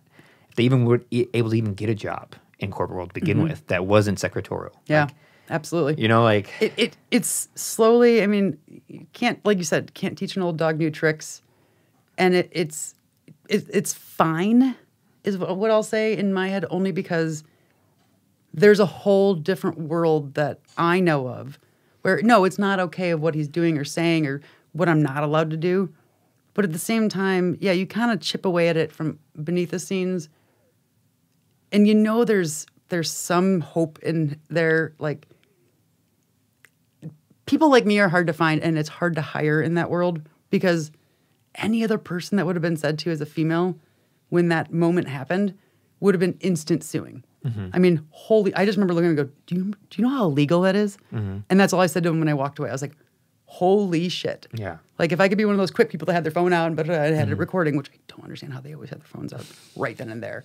I want to take a picture of a tree that I was lifted up on the highway. I was like, where's my phone? You get good at it, you know, like boom, boom, Face ID, bam, done. I can't even find the frickin', okay, where's my, press and hold. Oh, no, that's the flashlight. Because you don't use it enough.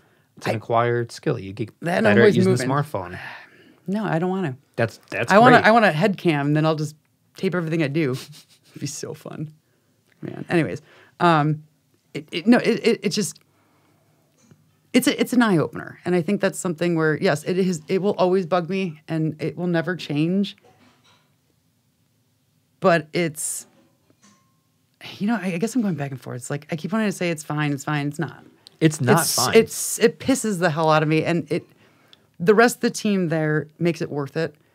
And I instill the happiness that they never really had. Like they were really just, everyone there was so grumpy and angry and hateful and hated their job. And when I get people that say like, you always make me smile or you always make me laugh or doing dumb shit or like just whatever, it makes it worth it. So even though I'm taking one for the team, I guess, on the sexism aspect of things, I know that I have my small support niche there that'll keep me positive, and they'll back me up or they'll help me up.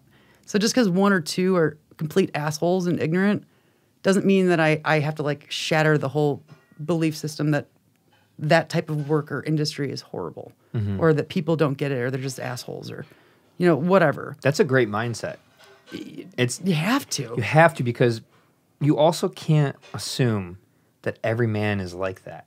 Right. That's a problem too, because not every man's like that. I really gives you guys a really bad name. It really does. Yeah, because I know the guys that you're talking about. Unfortunately, I'm a man, so I've talked to a lot of men. I've worked in a lot of construction jobs and at UPS, working with a lot of guys. I know what you're talking about. I know how men talk.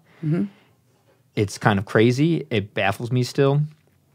I have a hard time with it, but it's not me, and I know plenty of phenomenal men that would never do that. Not a sexist bone in their body. Same train of thought that you and I have, but there's so many that are not like that. And the thing is, not even my husband too. He's the kindest guy ever, and he's not in construction, and he doesn't have rough, callous, gross hands like mine right here. But it doesn't mean there's good, and that's the difference. Is you don't have to be in construction to do that kind of stuff, or be. It's just there's good, and there's people like you, and you can get sucked into the world though. Like if you don't leave outside of where I work, and that's all you see, oh man, I'd be one angry bitch. Oh man, because I would always be used to negativity. Mm-hmm. It's having the positive on the outside of the people that give you the hope again. Mm-hmm. Like, pay it forward, be kind, don't treat women like meat. Mm-hmm. Like, I know it seems so simple, but it's not. I think it's mostly just taught and pushed on you, coupled with a slight dash of evolution of like what's innate to you, like that the hormones and the drive. But we are such intelligent creatures, us humans, at least relative to this planet, that we know the difference. We know right and wrong. We know how to be like, well, yes, I have these urges, but I am smart enough to conceptualize that and understand how to mitigate them, when and not to use them. There's a context to this. If you're with a loved one and you're a man and woman, you love each other, like, then you can do those things. Like, there's a time and a place for it. But how to not understand that blows my mind. And more women need to step up and more men need to step up. Both people need to step up. Agreed. In different ways. Ways. Men with way less sexual abuse and misogynistic ways of thinking. And women not so much having to defend or deflect that, but just still doing what you do. Like, be yourself and keep braving forward. And at some point, obviously, I personally think that men have way more to be doing in this field. Like, to be honest. Yes and no. I feel like men always get a really bad rap. Yeah. And I feel like this will be super I feel like women nowadays don't give as much thought as they might, trying to understand the perspective of someone else and why they're saying or doing something it doesn't not make something right necessarily, but I think it's something that's lost. Like, trying to just say, like, well, why is someone acting a certain way? Like, at my work with the sexism stuff, it's like, don't assume that everyone's like that, but also, like, either you can think to change or don't even bother changing because you know change isn't going to happen with that, like, for me, in that particular person or whatever. But understanding that there's underlying reasons for it. I want to say, like, don't blow the whistle so quick because everyone's so scared now. Everyone's so scared to say something or do something. And I'm not saying right or wrong stuff. I'm just saying in general. I just feel like men have been poster child of bad, you know, and yes, sexual harassment, all that, it's everywhere. I mean, absolutely. I get it every day. But you just, to me, I roll it off my shoulder unless it's super inappropriate or it's like it makes you uncomfortable. And I don't know, I guess in a weird way, I just feel like women are so quick to make it that high level when it's like, well, hang on. You're not necessarily innocent. Like, I feel like I'm totally digging a freaking hole here. No. Just keep saying there's no fair way to say it because I feel like, and you know what, right now is what I'm struggling with. To be able to verbalize, or at least try, I feel like I'm going to get in trouble. Like, it's going to be the red flag that I'm now sexist, you know, or I think that women are asking for it, or it's their fault. Like, those weird, it's like, that's why the world right now, it's like anything you say is like, you got to watch it. It's like, that's not the point. People say things wrong. Give them a chance to redo it. Mm-hmm. You know, point it out. Like, hey, well, that was kind of douchey. You'd be like, oh, you know what? Yeah, that didn't sound right. That's not how I meant it. Do you know where it works well, though? If you, in your best way, in a very genuine way, articulate it on a free-form place, like this platform, like a podcast. Because if you were to just say it on the news or in a commercial or a clip, they'd give you that one blip of boom, like, done. She But asked for here, it, and that's it. We led up to this. Mm-hmm. If someone's listening, we led up to this discussion. You're saying it, and then you can articulate it very well for the next 10, 20, 30 minutes, explaining yourself. So you should keep Dig going. my hole deeper. Dig that hole deeper and deeper, but I'll throw you a nice little rope ladder and take you out. I can't climb the rope, man. I have no upper body. I've never been able to do like a pull-up or, whatever. All right. You might have to carry me. How about that? No, I get it. I just... Well, go back on to what you were saying about a minute ago. The thing that you kind of stopped with it. I know where you're going with it, but yeah, it's just kind of, there's no benefit of the doubt anymore with people. Accidentally, like, I know it sounds strange, but like if someone accidentally says like, that shirt looks really nice on you, but you take it as you have cleavage that day, and now it's like I don't know. I don't work in the corporate world anymore. It's really difficult, but like, or like, hey, nice can't legs. have eye contact in the corporate world anymore. I know, right? It's like, it's even like, you know, like when I wear shorts at work, and it's like all of a sudden the guys are like, whoa, hey, baby. It's like, dude. Well, those guys, you got those. But you know what? It doesn't, but I just let it go because here's the way I see it. I'm tall. I've got long legs. They're quite decent. I'm not going to lie. But it's me wearing shorts, being tall. Now they're even shorter. I know it sounds like a really stupid story, but you know, and then you mix it with like men's world. I'm asking for it, but not. Like, I'm not going to take offense unless they cross the line and make it super awkward or gross or like, really, you douchebag? Like, ew, like, go away. There's a lot of gray area to be okayed.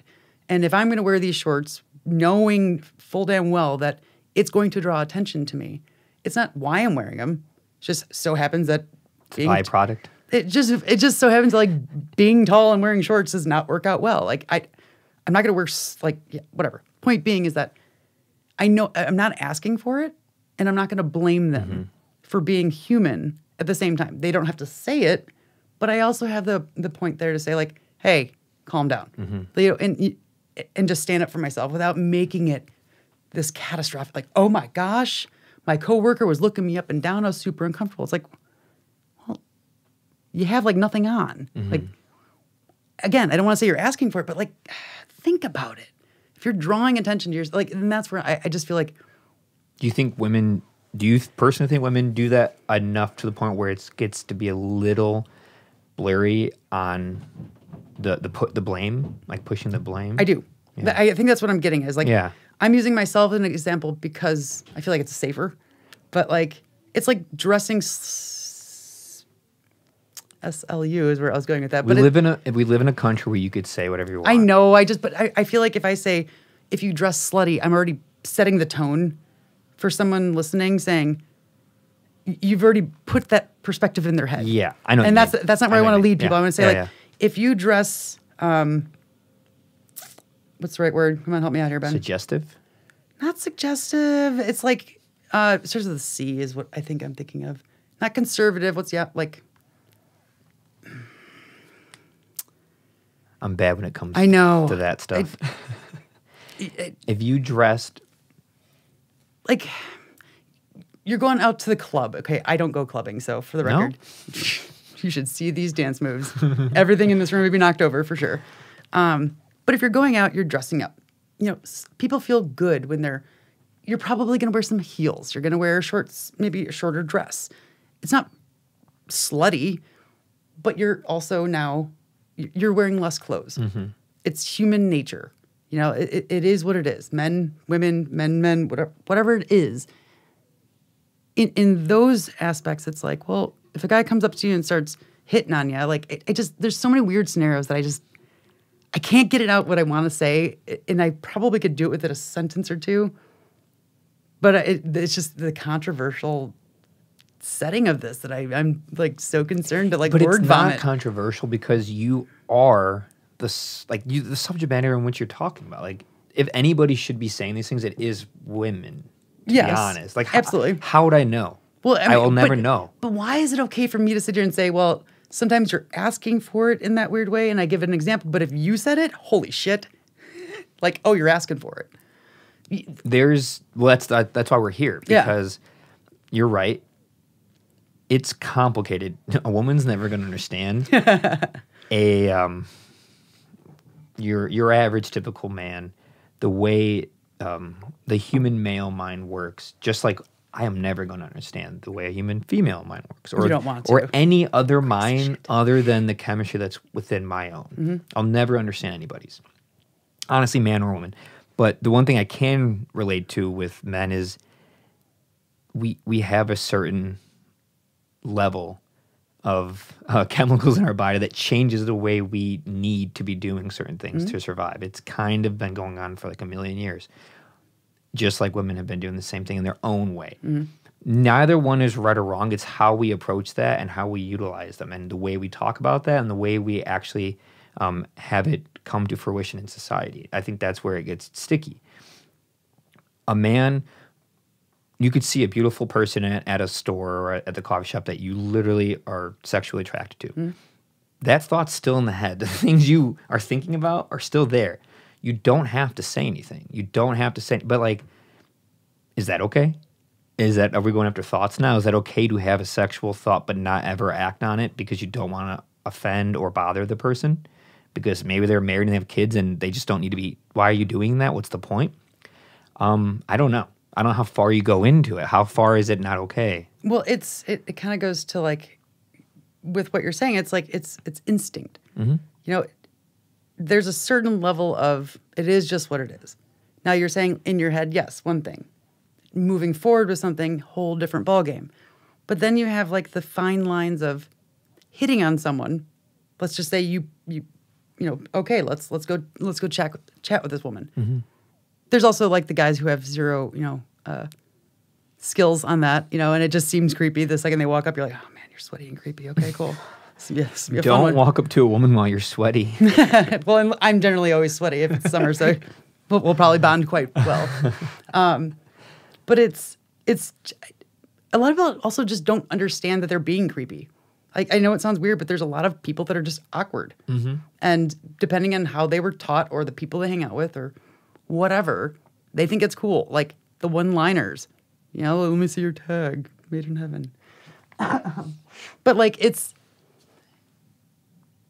you don't have to slap her on the ass. How about that? You don't have to be like, hey, nice tits. You know, like there's nice ways of saying something nice to a person. Yep.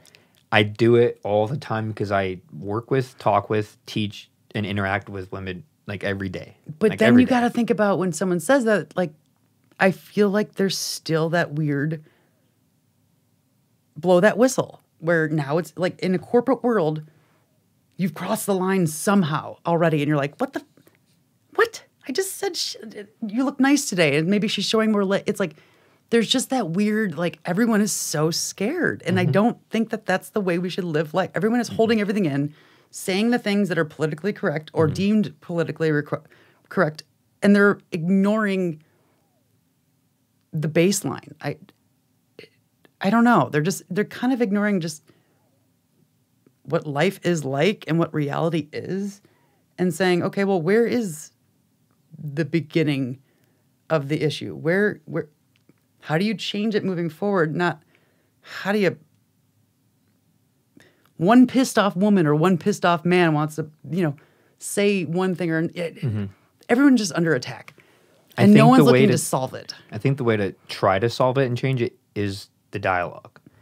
Having... You just want to be able to use this material. Civil discourse. No, for real, like, how do you come to an agreement? How do you come to solving a problem? You talk about it.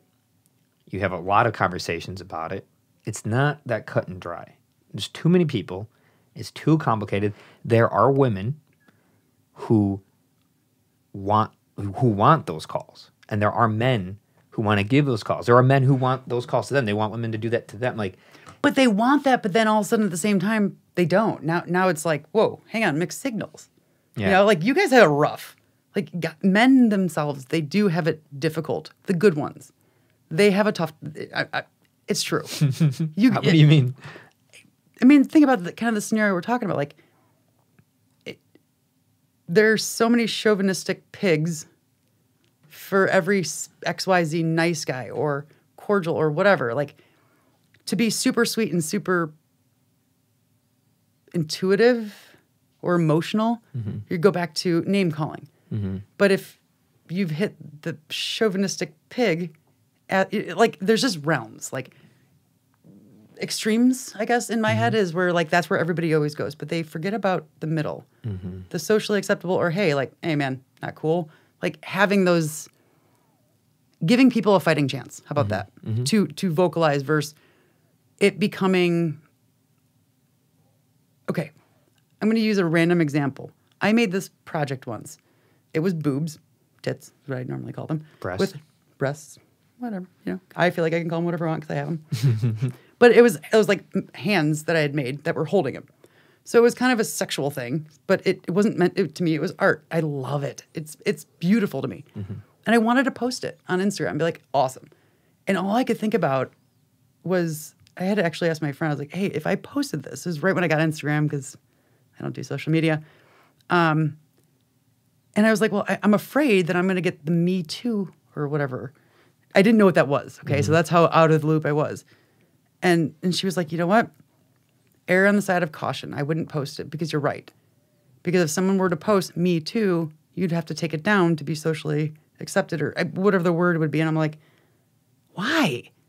It's just art. But I was afraid of it because people are so sensitive. Yeah. It's just art. And I'm not trying to degrade women. It's just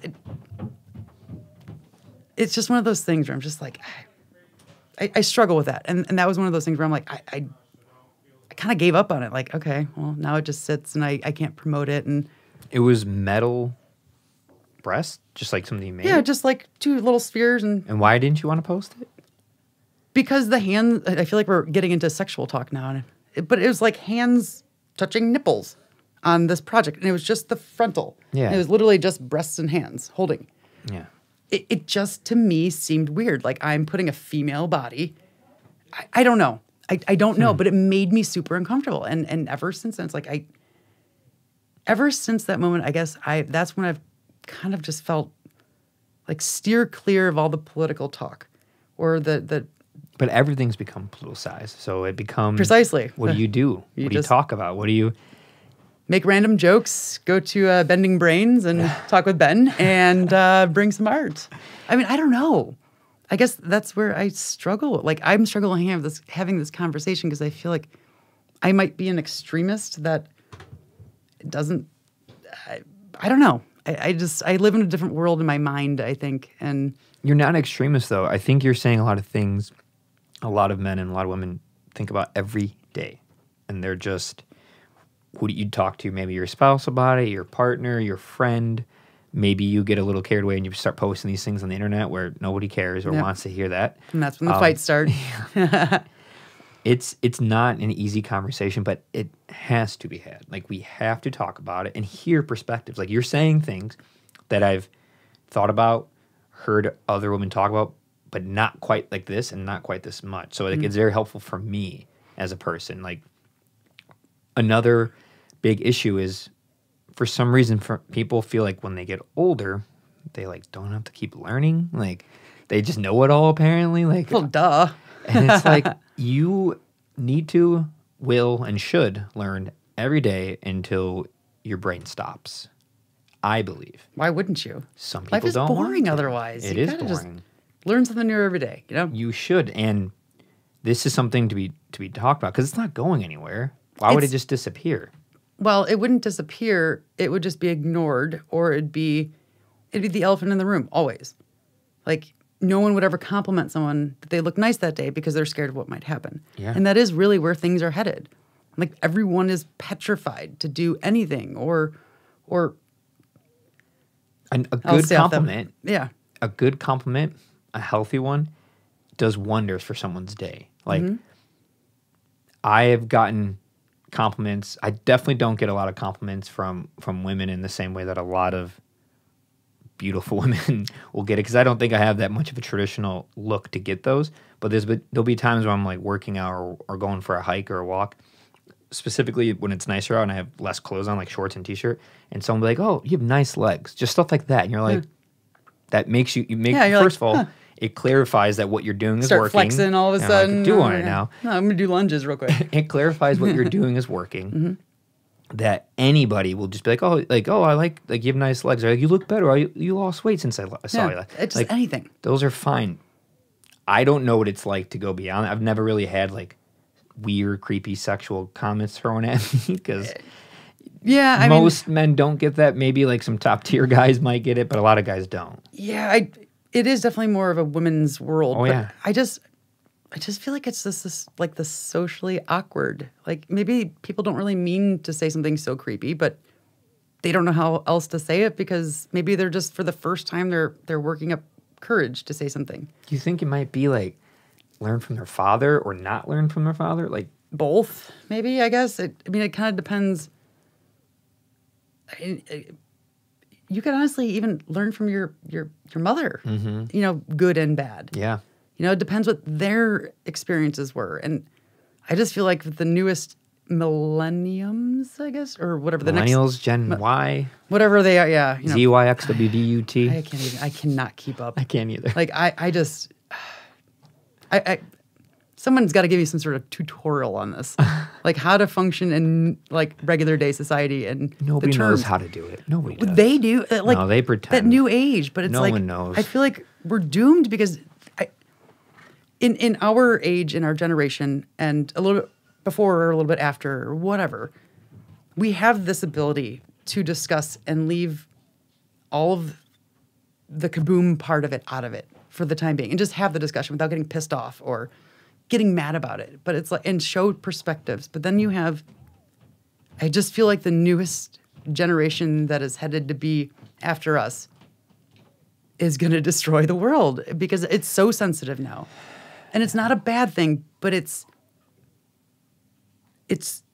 they're forgetting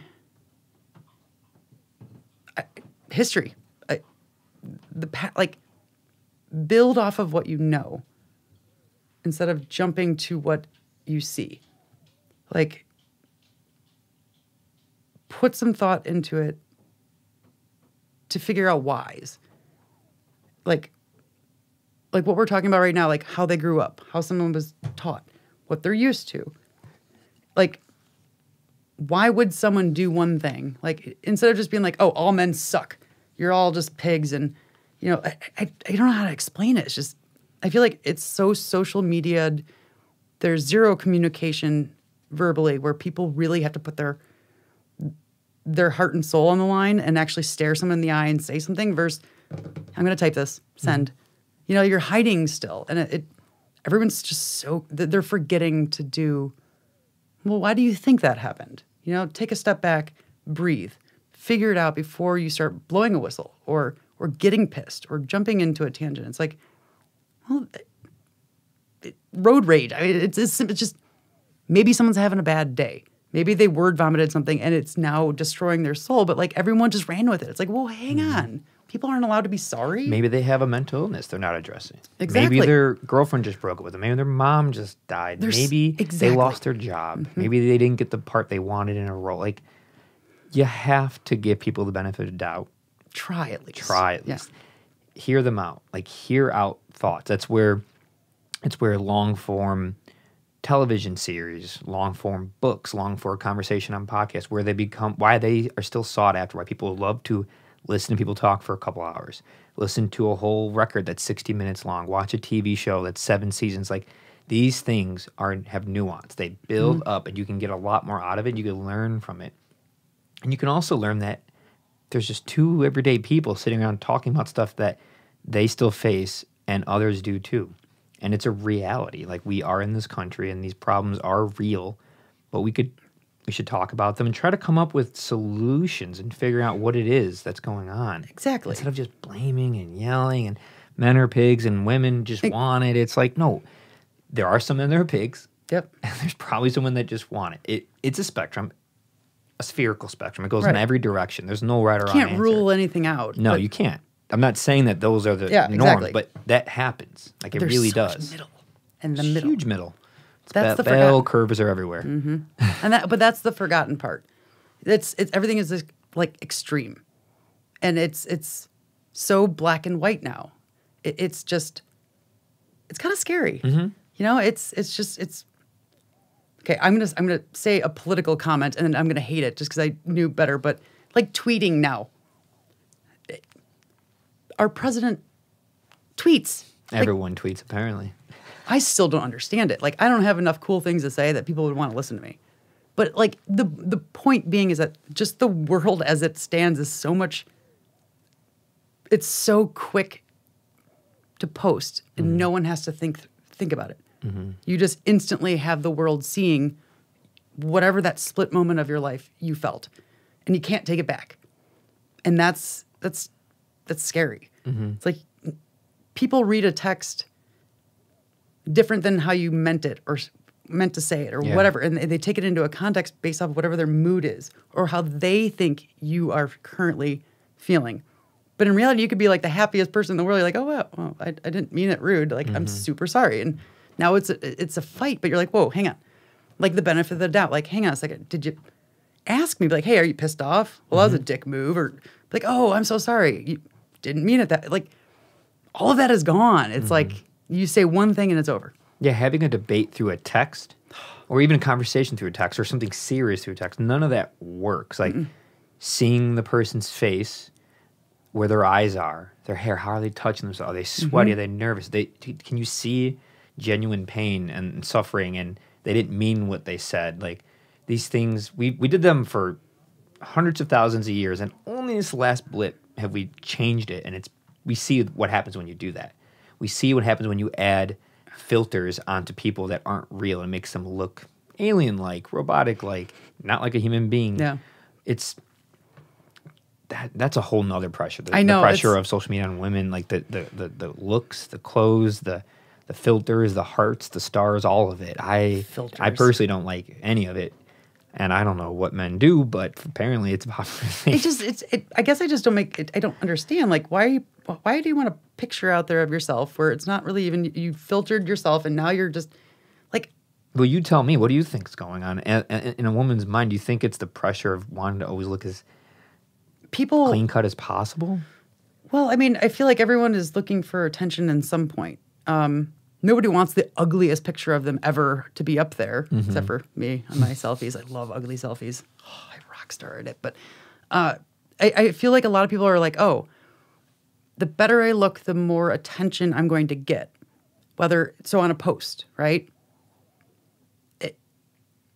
Isn't the irony that you? I know that's what I'm saying. It's like I'm saying this out loud because it is what it is. And that's what I was trying to get to. It's like we work so hard to look our best or do our best and draw that eye to us for all the wrong reasons.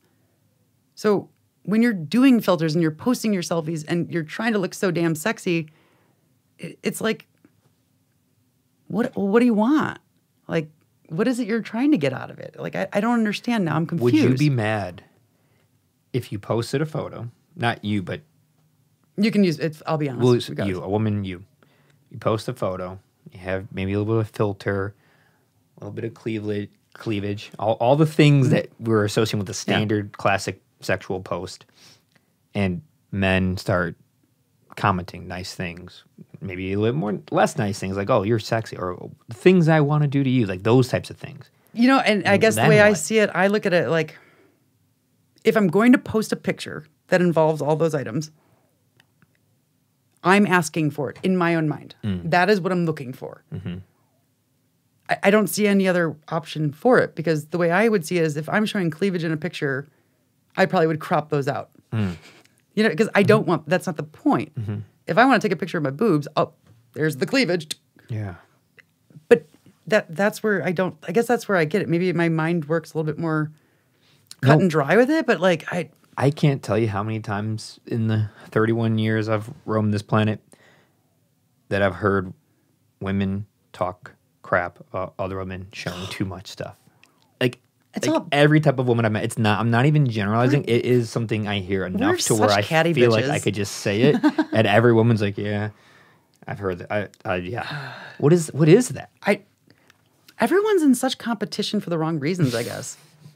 Like evolution at its finest. I mean, yeah, but then you go to the evolution, and it's like, okay, well, what about the guy that now has seen you and now has that instinct, and it's how they play it out from there. But it's like, you rotate back and you're like, well, hey, cleavage picture girl, like, you slut, like, hey, you look sticky. And it's like, I make those jokes too, but it's like, why? Like, I don't know. Like, if we go into the welding world and I look on Instagram and I see all the women welders and how they're portrayed, holy shit, it is just like, oh, come on, women. What do you mean?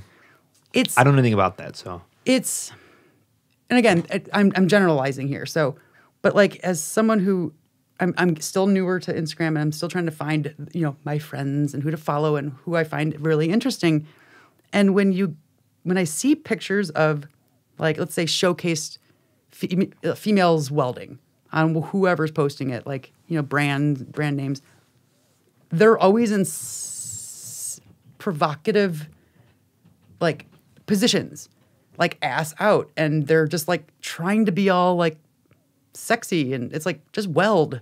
Just do what you do best. Why do you have to make it a body thing? You know why? Why? What has been selling for all time? But that's what bugs me. It's like, that's the you can't whole be, fun like, full circle of this. But here's the thing: is I don't think I'm an unattractive looking person, and I don't think I'm the greatest in the world. But I don't feel the need to push my breasts up and fix my hair and give you the pucker, pouty look and weld. It's like, if I want to, why don't I just do that? Why do I have to be weld? Like, don't ruin it. Like, again, it goes down to like the sexism. Like, I guess I'm going back to that too. But it pisses me off that that's how it's seen. Do you think a woman in the welding world pushing up, wearing slightly less clothes, pushing up I don't even know if cleavage- they're really welders. Let's put it. I could be falling for like Okay. weird advertisement. Well, I don't you know know. what I'm saying? So say, like, if that's happening, do you think that's under the same umbrella of the mindset of use all the cards in your deck, do everything you can to get to be ahead of it, whatever you got? That is something that I always am, I juggle with and I ponder, looking at and working with a lot of female artists, noticing the ones that stay out of their work versus the ones that stay in it versus the ones who, like, make it about, clearly it's about their body and their artwork's in the background. Not physically in the background, but it's like not the main subject matter. Yep. And that's a spectrum in itself. And I don't know which one is worse. I don't see guys doing that. Sex sells. Quite like well, that. That shirts Not in the off same bros. way. Yeah. But you're right. You're right. They don't have to, but they do. They sell it in a different way. They have these stoic pose where they look super stern and manly versus the puckery, big-eyed girl. But you know what I'm saying? Yeah. You know what I'm saying? It's Yeah. like that. It is. Yeah. Maybe you just don't notice it because it's not naked men. But sex sells, and it is what it is. But So you're not under the, sorry to cut you off, you're not under the belief of I'm all if over a the woman's place. doing that, it's great because she's doing what women have been suppressed from doing for so long. Like, she's just doing what it's like to be a woman, like doing whatever you want, being free and doing whatever you want. you mean sexy pose, pucker lips? Sexy pose, anything. Like, anything. Like, do you find that, like, she's just being herself and Depends. It depends if everything you've been doing, if it all leads to attention and that's all you're looking for is positive reinforcement on body, let's just say, appearance, meh. I okay. If that's what makes you happy and that's what you're looking for, okay, more power to you. But I don't think they're really doing it for that. I feel like if it were me and that's all I did was care about how I looked every single day and do these coveralls make me look fat, whatever, it would be exhausting. I get nothing done. Like, you really got to pull. There's a lot of effort put into that.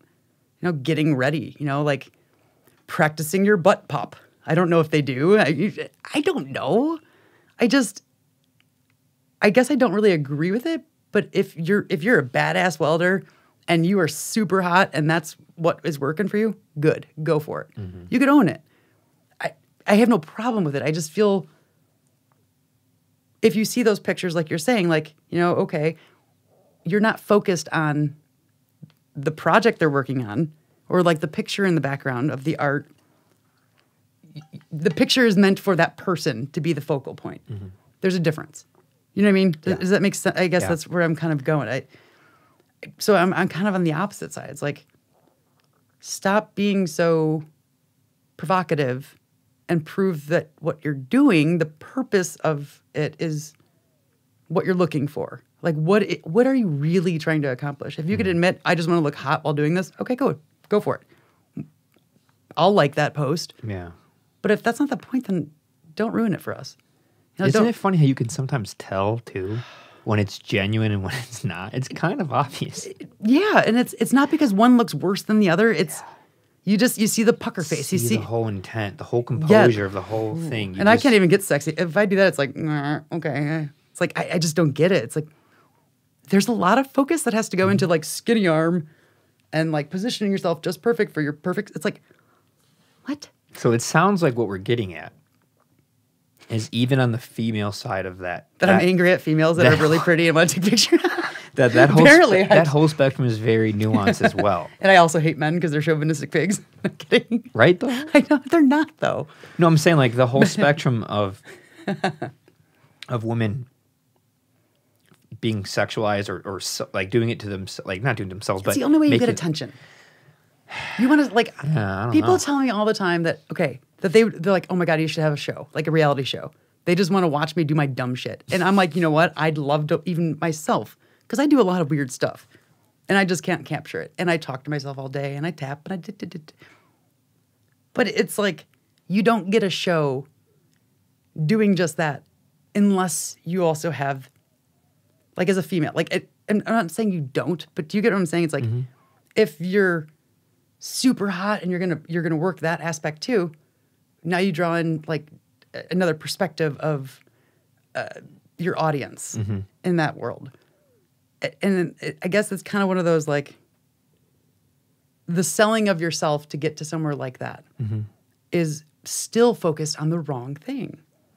And that's what people get. Like, that's what people watch. That's what people see. Like, all those videos. It's like everything focuses on sex sells and looking your best. You don't see a homely girl who didn't shower go out there and start painting and doing her cooking show, greasy hair, with a hairnet. Like, you get what I'm saying? It's like the reality of actual life and real people doing their real jobs has been lost in even like the reality shows that you watch doing it.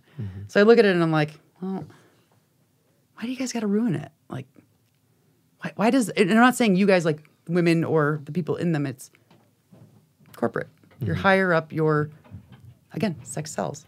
Like, I can't get off that in my head. It's like poking at me right now. It always, I don't know if it is innate to sell. I think it might be. I think that's why it works. I think it's a part of the puzzle. Can't argue it, yeah. Can't argue. It's in us. It's what we what if you have a giant, designed to do. Yeah, a giant fat guy eating a burger does not make you want to eat that burger. No, it doesn't make you want to watch the show. There's nothing pleasing about the way the person looks. It's like. Do you agree with that though? I don't agree with it, but it feels so. I don't agree with it, but it feels so natural. I think that's why it's always been the underlining theme of like everything. Like, look at with very few exceptions, every famous actor, every famous singer, every famous artist, every CEO, anybody that is a face of something, that literally a face of something that is big, popular, wealthy, 99 million times out of 100, like they're attractive to like most people. Be like, that's a handsome person or that's a cute person at the very least. If that's not, that is a gorgeous person. Yep. It happens every time. And it's weird because all that really is a genetic lottery win coupled with a little bit of hard work as far as just maintaining that body. But once you're given that body and all throughout adolescence, every man or woman's like, you're cute, you're hot, you're really pretty. Every guy is asking out.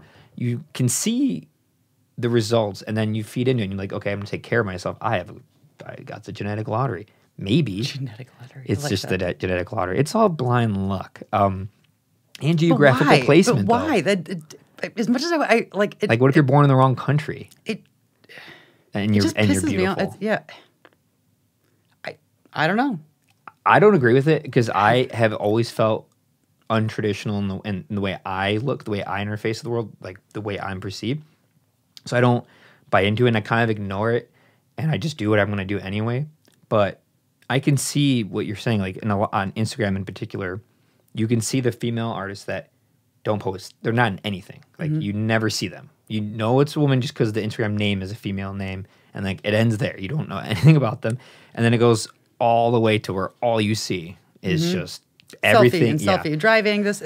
You see almost everything. And I just recently started posting posts that had pictures of me, and it made me feel super weird. Like, Yeah. I was just like, I don't know. But then it was like, you know what? Part of me also wants people to know, because you only get this little baby icon, that I am female. And a lot of people won't look at your name. They might not care, or they make the assumption. Like, I could be wearing the welding helmet. Oh, did your husband make this? You know, like, I get it every single time. Yeah. Or Amazon walks up and I have my helmet. They're like, excuse me, sir. Brr. Oh, so sorry. I'm like, it's okay. So used to it. But it's like, I did feel super weird. And I'm like, well, I don't know. I guess I'm kind of contradicting myself right now in a way of saying, I posted myself to show that people knew that I was a female, and I did feel weird about it. And I don't want to look ugly when I post them, but at the same time, it's also kind of one of those, like, promoting female in the welding world is kind of the way I see it. But now that I'm talking about it out loud, it's like, I guess I've done similar things. Like, hey, I'm not, of course I scrolled through, I was like, well, that one's kind of rough. Yeah. I got a weird crease. So maybe it's only natural? Yeah, I guess, I mean, it is. You want to are be just accepted. a person. Yeah, you want to be accepted. You want to interface properly with your peers and other artists and other individuals that are looking at your work. You want them to be looking at knowing, like, I am Jen. I'm a female welder. Yes, I'm capable of these things. You don't see me a lot, but here I am, and I want to look somewhat presentable. I think you rightfully so contradicted yourself because it's that complicated of a thing. Like, yeah. Like, I'm sitting here like, oh, you're shit, equally, I'll walk like, into my own right trap. and wrong with what you're saying. Because, yes, women and men and anyone in between, any person on this planet should be able to express themselves how they see fit. As long as it's not hurting anybody Right. or illegal, like, express yourself. But then there comes that stuff that comes along with it. So, But you also can't walk into a meeting in pajamas, yeah. you know? So right there, no matter what job you're in, you're already presenting yourself better. Look nice, dress nicer, dress professional. Makeup. Exactly. You don't seem like you're wearing makeup right now. If you are, it's not a lot. No, I just use mascara. Right. That's about it. Makeup's a complicated one. I The don't... amount of time people waste on makeup, like, just, I mean, hey, if you're good at it, but I would look like a freaking clown. Like, I just don't have the patience, but like, when you take your face off and you look like a whole different person, why? Does that feed? It probably feeds in the same psychology that It's goes gotta into the be. filters. It's gotta and be. the angle and the light. Like, But I've heard so many men say, like, you know what? Once so and so has, you know, their makeup off, they're beautiful, they're natural. I hate makeup. I don't understand. I mean, I do understand it. I do understand it makes people feel better. Hey, we've at least got the perk to There's be able a lot to use of it. thing that make people feel better. Exactly. Like a bag of Cheetos doesn't mean it's good. It makes- Sorry, I got hungry. No, I got you know, Cheeto. Well, I always put my little Cheeto right here. I think Turns into a makeup's smile. fun and fine, but I don't know if it's like the right answer to trying to cover up what you already are. Like, you are that person. Why are you masking it? Well, and that's what I'm saying is, like, this we're getting back to, of like the pictures of like puckering your lips and using the filter that smooths your face and, you know, like the hearts and the sparkles and the bling. It all comes back to that. It's like not just the makeup now, because that's how you're starting your day. You're starting your day saying, I'm not pretty enough as it is. Like, right now, I'm going to make myself desirable. So I look better, feel better. But why do you give a shit what you look like? You know, if it's just you all day, let's be honest, you're probably not going to shower. And if you do, you're probably not going to give a shit afterwards, because you're not going to see anyone. So you're going to enjoy lounging and being by yourself and being yourself. The second someone else walks through that door, you got to see someone, oh my gosh, I put makeup on. Got to put a bra on. I got to put socks. Take off the spaghetti stained shirt. You know, like, but you do it, and I do it. I mean, it's only cordial to get rid of the spaghetti stained shirt that you've been wearing for 3 days, but still. But you know what I'm saying? It's like a weird process. Like, if you weren't leaving the house, or if you weren't going to see anyone else, at least me, I'd be less likely to change my shirt. That's funny that you say that, because, like, I dress like this every day. Like, tuck my shirt in, wear socks, make my... Like, I appreciate that, though. I do. Do it because I do it for myself. Like, I could be alone all day, and I still want to feel comfortable and clean and brush my teeth and floss and, like, all of it. But that's for myself. But that's, like, something I wasn't always like that. I built up to that to try to keep myself grounded. You don't want to let go. Yeah, you don't Well, want to grounded in this world that I have no like things are just chaotic. I need something to stay normalized in my own existence. So that's like what I Absolutely. do. But I totally get the lounging and the sweatpants, and I get all of it. I just personally don't do it. I don't think there's anything wrong with it either. But me wearing jeans today was like, oh, I'm such a big kid. I almost tried to wear something with a zipper, but that just didn't work. that's a 'Cause very I'm common so, thing. I'm so though. used to exactly like pajamas but like I'm just used to wearing Carhartt like coveralls. So it's like wearing pajamas every day. It's glorious. Yeah, but that makes sense for what you're doing. You want Right. thick, tough, resilient material when you're working with sharp, dangerous, heavy objects and particles and dust. Oh, and- absolutely. Yeah. But you also had like it's kind of a win-win situation. Like I get to get up in the morning, shower, and then throw a pajama like Yeah. heavy duty material on, which has pockets galore, Mm-hmm. and go do my thing. But like other people get up, they put on corporate attire, they put on their high heels, they got their makeup going, and they're gonna go in there, they're gonna own it. Do you ever miss any of that? Waking up, the routine of dressing and like going to work. I miss a routine. I'm a very routine like person. I do and I don't. I have a hard time staying focused and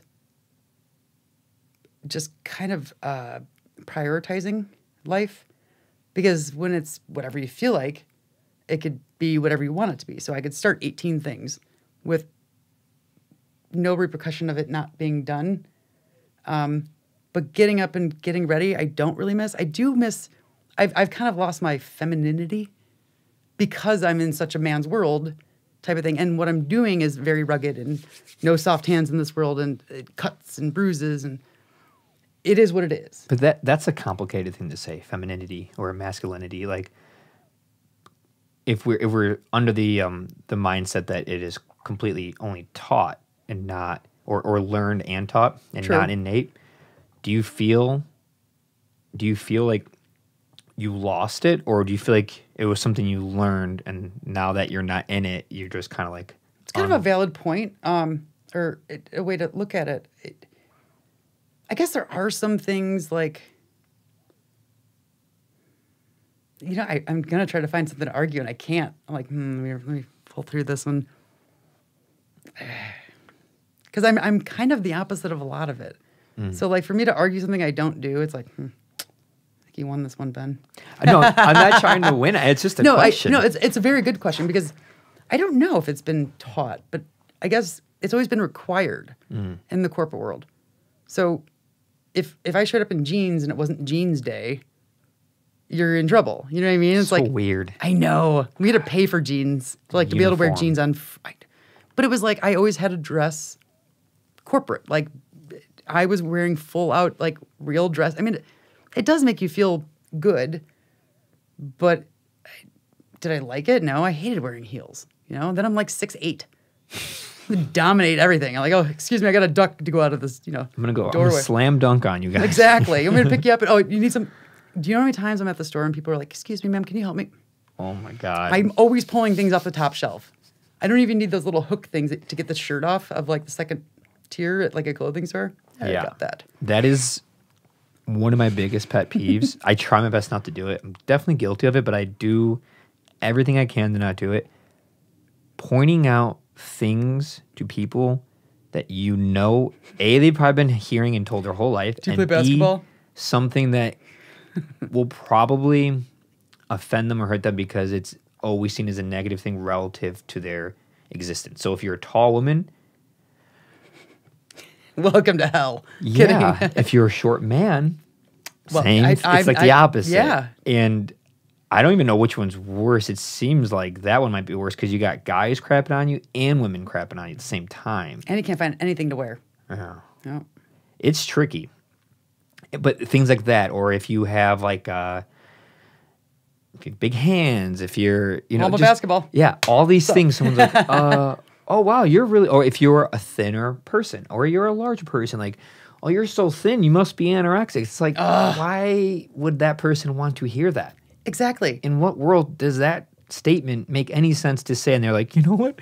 You're right. I am underweight and I have this eating disorder. Thanks for letting me know. Maybe I should talk to you about You know what? it. I'm just not going to eat again today. Thank you, sir. It's like, yeah, it's like The stuff, why? like I got really used to it, but man, it's just like the things you hear, just like, I don't understand why that person is saying that. Like, But at the same time, like, if we go back to just kind of enjoying life as it is, it's like, you just go with it. You know, it's like, the way I always thought it was like, the first thing people would always ask me, do you play basketball? No, I did not. For the record, I never played basketball. I did not have the coordination. When I hit 6 foot, my whole left side said, hello, I'm going to go do something else. It's just all over the place. But it's just super annoying. Wow, you're tall. Thanks, Captain. I didn't know. It's like, oh, well, it's like, and they're like, oh, did you play basketball? It's like, well, did you play miniature golf? Like, were you a jockey? Like, what do you want from me? Like, why can't I say that to you? It's just not fair. It's like, hey, can you climb under that desk and grab that pen I dropped? Like, because you're small. It's like, what? Yeah. Why? Yeah. I mean, sure, I can still get that balloon that's stuck to the ceiling, but here. There's certain times when it like makes absolute sense to say, like, literally, if everyone is 6 feet tall and there's the one 5 foot person that literally had to go climb into something, and you might be like, can you just do it? 'Cause, like, you can't fit. Come on, man. Like, none of us can fit through this. Like, But I used to hate it. Like, you get in the car and everyone, like, if you are the smallest, like, you get in the middle. It's like, what are you talking about? The back seat, the size is the same no matter where you go. If I'm small, like, then everyone scoots that way. It's all like, but I hey, never got that. Tall. Yep. We always got front seat. Yeah. Up, tallest person wins. Yep. Yes. Biggest and tallest. You're just like, just go in the front. What are we doing here? What do you think is going to happen? So, hey, we got to win some. You know? We got to get all that shit off the top shelf for you and get, hey, can you reach that pan? It's like, sure, but I get front seat. But like that type of thinking is the same thinking of like, well, you're a woman, so like you're gonna cook for us, right? Like, are you gonna clean that because like you're a woman? It's the same thing. Like, oh, you're tall. You probably played basketball, right? Or you probably can like you can climb trees pretty well because you can get to that branch easy, right? It's just like, what? Can you cut that for me? No, I can't. No, you're gonna sit everyone. I know but it's kind of funny because it's like it's annoying, but it's like, you know what? Have fun with it because. That's a good way to look at it. At this point in life, nothing's going to change. And it is what it is. So it's kind of like you can get mad, you can get upset, or you can take it with stride and just be like, all right, I'm going to enjoy this. Because why not? Till the next person, trial and error. It didn't work that well. The joke wasn't that great. Okay, let's nix that from the list and go to the next one. Yeah. It's like, that's a healthy mindset. You have to. Yeah. The world shits on you otherwise so much. It's like, It does. have fun. And if you fail, laugh at it. Like Learn from it. Yeah, laugh and learn. Laugh at it. Like, I tried to wheel a 7-foot firewood rack that I was building through a doorway. It doesn't fit, obvious reasons. I made it all the way to the freaking door. And I'm like, you idiot. And I'm dying laughing because I'm like, I was so in the zone, rolling. I was videotaping myself too. I have like, all of a sudden I'm like, shit. And you see me roll back. But it's like, laughing at yourself for being stupid in that moment of my time is like, well, I could either get really pissed off that I effed it up and I'm like, oh, you idiot. Like, a lot of people would. Like, oh my God. Instead, I was like, oh my God, I can't wait to tell everybody about my fail. Like, enjoying your fails, or it's just, to me, that's like life's finest pleasure. Do dumb shit and enjoy it because you're not always right. No, you're not always right. And I think humoring yourself, laughing at yourself kind of breaks hilarious. the ice to other people. Like, then they can feel that way. But like, you don't take yourself too seriously. So many people take themselves too seriously. Don't do it. And I think that's kind of where I'm segueing over with, all the talks we've had is like, you get down to all the pointing and this and that and like whys. It's like, maybe everyone's just taking themselves too serious. You wake up, you put makeup on, you get ready, you've been trained, but maybe you're following your routine, you're doing what you're supposed to, and you're just taking it too serious. Like, take yourself seriously and don't take yourself seriously. Know that you matter and you don't. But those things are relative to you and to those around you. But don't let it consume you and like own being your needed life. or wanted. Yeah. Like back to the love convo. It's like everything in the long run kind of just comes down to like you making your own personal right choice and relaying that to the right people. And yeah. Yeah. You look deep in thought. I'm taking that in. That thought. I said the tilt of the head told me so. But like in reality, it's like, yeah, like if you live the way you think is right and you consciously make an effort to say like, I don't like this in the world, or this is weird, or I don't agree with how things are being done or women are being seen. Well, and kind of have fun, but enjoy proving it wrong or doing it opposite or showing people it doesn't have to be, or like, you know, we can sit here and bitch about things all day, but are we going to leave here and do something about it? You know, I'm not going to go home and get all slutty and try to take some pouty pictures. It ain't going to happen. I'm gonna, I figured you were. I mean, I don't want to keep you. Off. I know. I've seen the button come down a couple times. Did it come down? No. I was like, wait, when did that happen? I have buttons? What? I'm shirtless. Yeah, man. I want to go back to this metalwork. I want to go back to artwork. Yeah, sorry about yeah. That's so the complicated, nuanced, difficult, entrenched conversation we've been having about this. This is what makes expression, all of this, so important, because it can be the bridge that gaps these things. It can transcend things. It's what brings people together. It's what can divide people. And that's what makes it so beautiful. And that's why I love the fact that it sucks that so many people, I don't love the fact that it sucks that so many people look at you and be like, oh, like, did a man make this? Or like, wait, you're a woman? Like, secretly, it makes me proud at the same time, though. That's what I'm saying. The fact that you are the thing that so many people would not assume would make this, and you did do it. And you did leave the comfortable job. Like, this is why I wanted to talk to you here. You did leave the easier, more comfortable, more guaranteed life. Maybe not easier as far as like what it would have done you in the long run. The stress, maybe you would have died from a heart attack young. Who knows? Because of trying to keep up with the Joneses with that paycheck and knowing like I can get a boat now because I make more money. Like, these things add up and they actually can be very detrimental to your health.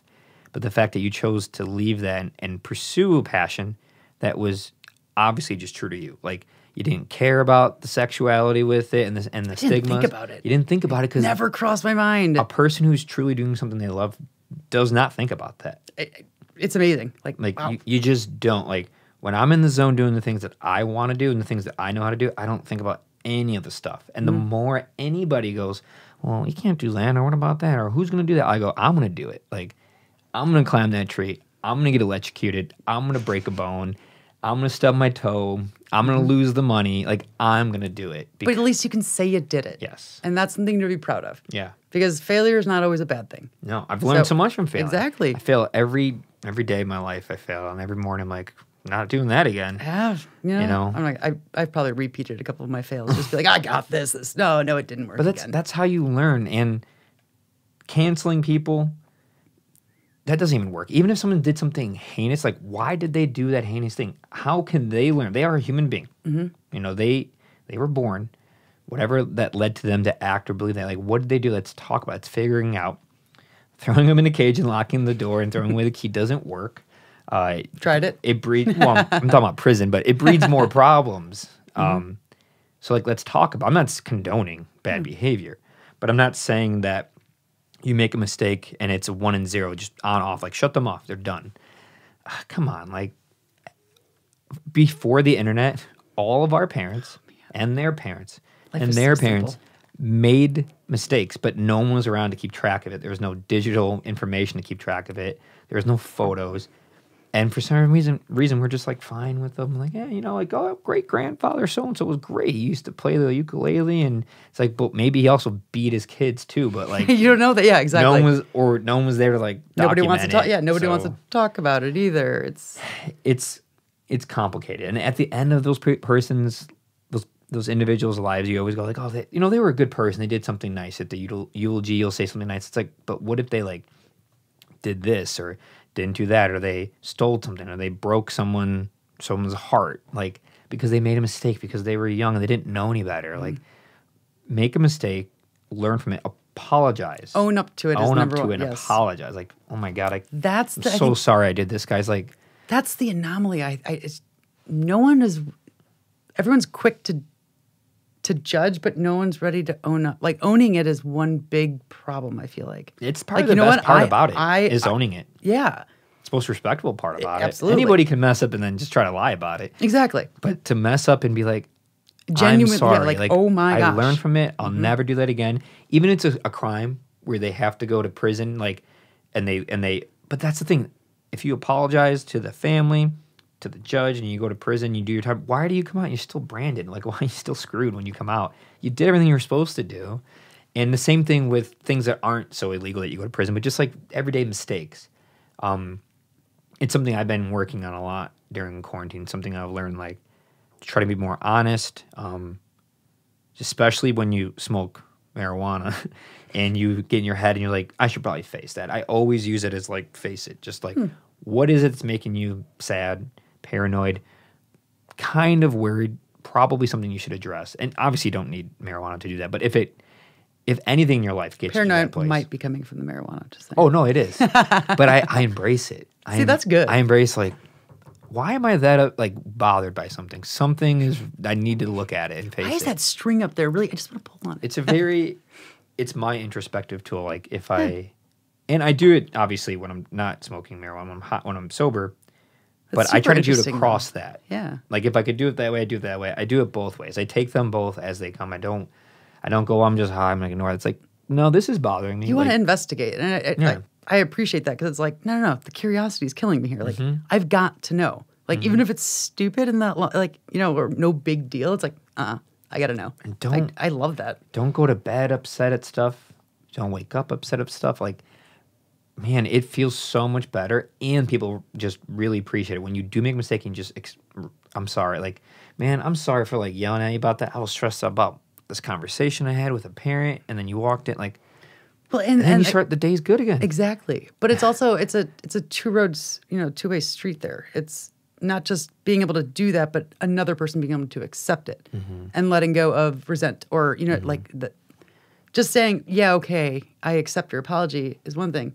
Actually accepting it is a whole different ballgame. So you have multiple people that are responsible to make this a good day. Does that make sense? Yeah. So, like, I can say sorry all I want, but if you're not going to accept it because either you can't, just for some odd reason, that's one of those things that you trust no one or whatever the hell it is, it does, just because I feel good because I apologize doesn't make me feel great because you're not accepting it. So now, do you know what I'm saying? It's like, it is a two-way street. And it's not really what it all comes down to. It's not always about you. It's about everyone that affects your well-being, your health, your feelings for the day of, you know what I mean? Like, if I fuck up and I'm like, oh my gosh, I'm sorry, but it's not received, it's like I really am sorry, like, but why? You're like, it'll bug you. That person has got things they're but it still stems. with. It still stems to you. Like, you know what I mean? It's like, it's not just you being able to say, I could do this and I did this. It's like, okay, now we go back to, like, how do you help someone understand those things? Like, pay it forward. Like, hey, you're not, like, I know it sounds, I don't know how to explain this now. I feel like you gave me the eye of, like. No, you're right. I'm giving the eye of, I concur. I agree. Ooh, good word. You need both. Yeah, it's not all about you. No, it's not. It's not. And that's the best part about an apology is knowing, like, you're doing it because you care about the person you hurt or the people you hurt or the mass. And that it's not about you. Like, you're trying to be as selfless as possible by it. Like, something can be really embarrassing. You're admitting, like, I screwed up. I drank too much last night. I backed into a car. Just little things, just, man, I screwed up. I'm sorry. When I get pulled over by a police officer for speeding, which I try not to do, I just straight up tell them. I love the word when, not if, but no, when. When it happens. I just straight up, like, yeah, how fast. I have a Honda Civic. I know exactly how fast it goes. It has a digital speedometer. I'm just like 55. They're like, all right. I mean, I'm still going to get the ticket, but the whole process is just so light and easy. They're not stressed. Yep. They don't, like, everyone is just like, yeah, you're going to get the ticket because you broke the law. Yep. But, like, hey. You're like, yeah, man, you should have seen how fast I was going like 20 minutes ago. But yeah, no, I totally get it. Thank you. Yeah. I mean, that's one example, but it especially with, like, dating, spouse, husband, wife, man, is that probably the most important thing you can have. And friends, like, even your BFFs, like the girls who talk shit about the other girls and back, it's like, it's all a circle of, like, trust, respect, and like, what is the word of, like being able to put yourself in someone else's shoes. Mm-hmm. Even if it's briefly and you don't agree with anything that they've just said, you're like, hang on, why? Let me just see how it feels from their perspective. Yeah. You're like, you know what? That's a pretty shitty feeling. And you're like, none of it pieces together the way you anticipate or you would think from your own viewpoint. But you're like, wow, if you actually look at the back burner of what is going on, of even if you, again, agree or disagree, it's like, oh, well, at least then you could address it like, I see where you're coming from, and I understand that makes you feel like shit. So I'm sorry for that. So if you could help me in the long run, understand that there is that. No one wants to do that these days. It takes time. It does. It takes effort. Even with strangers too, though. It's hard with strangers. You're like, I don't have a connections person. Why am I even bothering? You gotta give everyone. The thing is, you do have a connection with this person. This is a human being on the same planet as you, and you're not worth more than they are, and they're not worth more than you are. And that's another big thing that I always try to work on, to not like upspeak or talk down to or speak. I feel like people would argue that point. What? That you're not like the way you worded it, but I feel like there are people out there that would word like you're not worth more than another person's worth, not in the worth of like life, but like I feel like in general, like I feel like that would be a debate that people would want. It could be a debate. My perspective. I'm not going to debate it. I mean, just we could debate it. My perspective is nobody is better or worse than the next person. Like nobody. I don't care what you did. You could be not in a quantitative way, like not in like, oh, that's a serial killer. And I was wondering where you're going to. That's a philanthropist who saved like 100,000 people's lives. I'm not talking about that. I'm talking about when this is all said and done, when the sun burns out. Like none of this matters. Like it just doesn't. It could blow up tomorrow. People have had conversations, and the next day their whole city blew up and they're all gone. Like that has happened in existence not too long ago, and will continue to happen, sadly, but hopefully much less until it doesn't happen anymore. But I think if you go into things thinking you have better value or more worth than the next person, your intentions might not go well. It might not be as pure as you would want it to be. And I think when you see a lot of... It's like entitlement. Yeah. And you see some dark stuff, when you see people who are abused, when you see people who are very, very low income or no income, homeless, you see that person was a kid. Like that person was loved. What happened? How did they get there? These things are complicated. And I think putting value, like bestowing value upon a human life, is a very dangerous thing. A number, it's one of my favorite lines from an artist. You must memorize 9 numbers and deny we have a soul, like Social Security number, 9 numbers and deny we have a soul. And I mean, I heard that when I was very young, but I've always it's always meant a lot to me. Trying to like keep everyone in the same place. Like we are all people. We should work together. If someone, because of their race, ethnicity, financial situation, and geographical placement has a leg up, then maybe that person should try their best to maybe do something for someone else that doesn't have those things. Because it's like, you think you're special because you were born in an upper class, west suburb of Chicago and had private school education because your parents were lawyers and then went to Ivy League school and got in a fraternity and then they set you up to work at Goldman Sachs or something, and you're just like, why? And you were a white man. Like, what did you do to deserve any of that at the starting point? First of all, you did nothing. It's just random. It's the lotto that you're talking about. It's the lotto. It's the Illinois lotto. But the way you explain that to me is also one of those, why does it matter? Yeah, exactly. And that's the debacle. I would say the only reason why it might matter is that we feel something.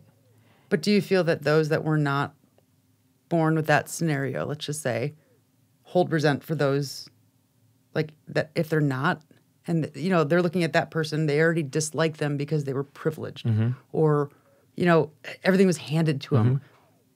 It's kind of like that double standard of like, well, you have this elite form you've just described, and then but there's still that barrier that can't be broken down between that of saying like, whoever is on this other side that feels less fortunate, there's hate still for no reason. There's well, you did this, and it's like, well, okay, maybe this person, you know what I'm saying? Like, I never asked for things to be handed to me. Yes, I had it good, let's just say, you know, like in that scenario, and just say, maybe you didn't grow up like that, but it doesn't mean we're different. Yeah. You have a choice to do whatever you want in life. Like, you can make the best out of everything you have. Just because you have money or you don't have money or you were born into it or whatever, it doesn't change the basics of life, of being kind, being confident, doing things that are right, and treating it.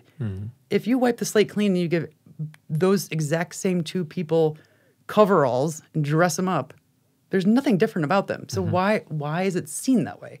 Why does it matter? Make sense? So then it's like, well, I mean, my family's not, I didn't come from a poor family or anything like that, but I also didn't choose to work for a family business, or I don't know. I went on my own little path, and it wasn't about money. And I guess I get so pissy about like that scenario, because you just kind of explained that whole, okay, an Ivy League school and this and that. It's like, I get it, but it doesn't mean that the other person on the other spectrum is going to be any different in the long run. Maybe they don't have to try as hard up here to get to that status level, but it doesn't, when you get down to reality of life, it's not going to make a damn difference when you get into the world. And I guess it's just, unless you are a person who, I mean, think about it. If you are a black woman born in a very poor we're really going on the race situation. side, aren't we? Well, I mean, it's real. No, I know. It's just, reality. Man, we're going to get politics and religion next, aren't we? It's fine. I'm just saying, like, that is a whole different ballgame from growing up as a rich white man. It's not. And I'm not saying that it's not a huge difference. I mean, I definitely think I mean, absolutely areas to address. Yeah. And it's more of mindset is what I'm talking, more so than anything. It's more of pointing blame at someone. It's not their fault. Or if you want to go with, well, get a job and work harder and blah, blah, blah. It's like, that's not always the case. Like, that's the stereotypes of the world. And the automatic assumption that that white guy wearing a suit is rich. And, you know, he was elite, you know, or the guy sitting on the side of the street who's drunk. Maybe he's not homeless. Maybe he's just a drunk guy who went to a Cubs game. Like, I know it sounds stupid, but you build these backstories and lives for these people, and you make a generalization and like a bucket for them to sit in and say, oh, that's you. Oh, yep, you go there. You're right around the middle ground. You're okay. But it's such a scary thing to talk about, because you turn it, when it becomes a race thing, and it shouldn't, but it is. I mean, it is the world, and it's not okay. But us having this conversation, and it was kind of funny, just the way you built that up. It was like the rich white guy, blah, blah, blah, blah, blah. And that's it's only because we've all seen that a gazillion times. Everyone knows what I'm talking about. Absolutely. But like, I guess in my head, it's just that was where your example started. It starts there because that is the reality in which that dynamic exists. Like, the dynamic. But you could be a privileged white woman. No, yeah, sure. And I'm not saying sexist by any. That's not where I'm headed. Yeah. So don't worry about it. I'm just saying it's interesting to see where people start their, like, how you're going to explain something. And I guess when we're going on to, like, I'm trying not to make it about race, because I don't want it to be about race. And I know that's kind of like avoiding the whole issue. But it's, in the end result, it's just kind of like the understanding of, take that all out of it. How about that? Yeah. Remove everything that doesn't make any different if you're black or white or educated. No, it shouldn't make it shouldn't. That's what I'm saying. But it does in this reality in 2020 in the United States of America, on planet Earth. I agree. It should not be a thing. You should not be like, well, you should not treat someone different. Like, I just don't understand it. You shouldn't, but people do. They do. Do you feel I don't agree with it. uncomfortable ever? Do I? For no reason. Do I feel Do you uncomfortable? find yourself in situations where you should, even when you're with the situation, Yeah. but you shouldn't feel uncomfortable, and it shouldn't. No. It shouldn't be like that, and it's like the Me Too thing. It's like I'm scared to say anything because I don't want it to come off the wrong way. But there's so many fine lines that I feel like this is why people don't talk about it.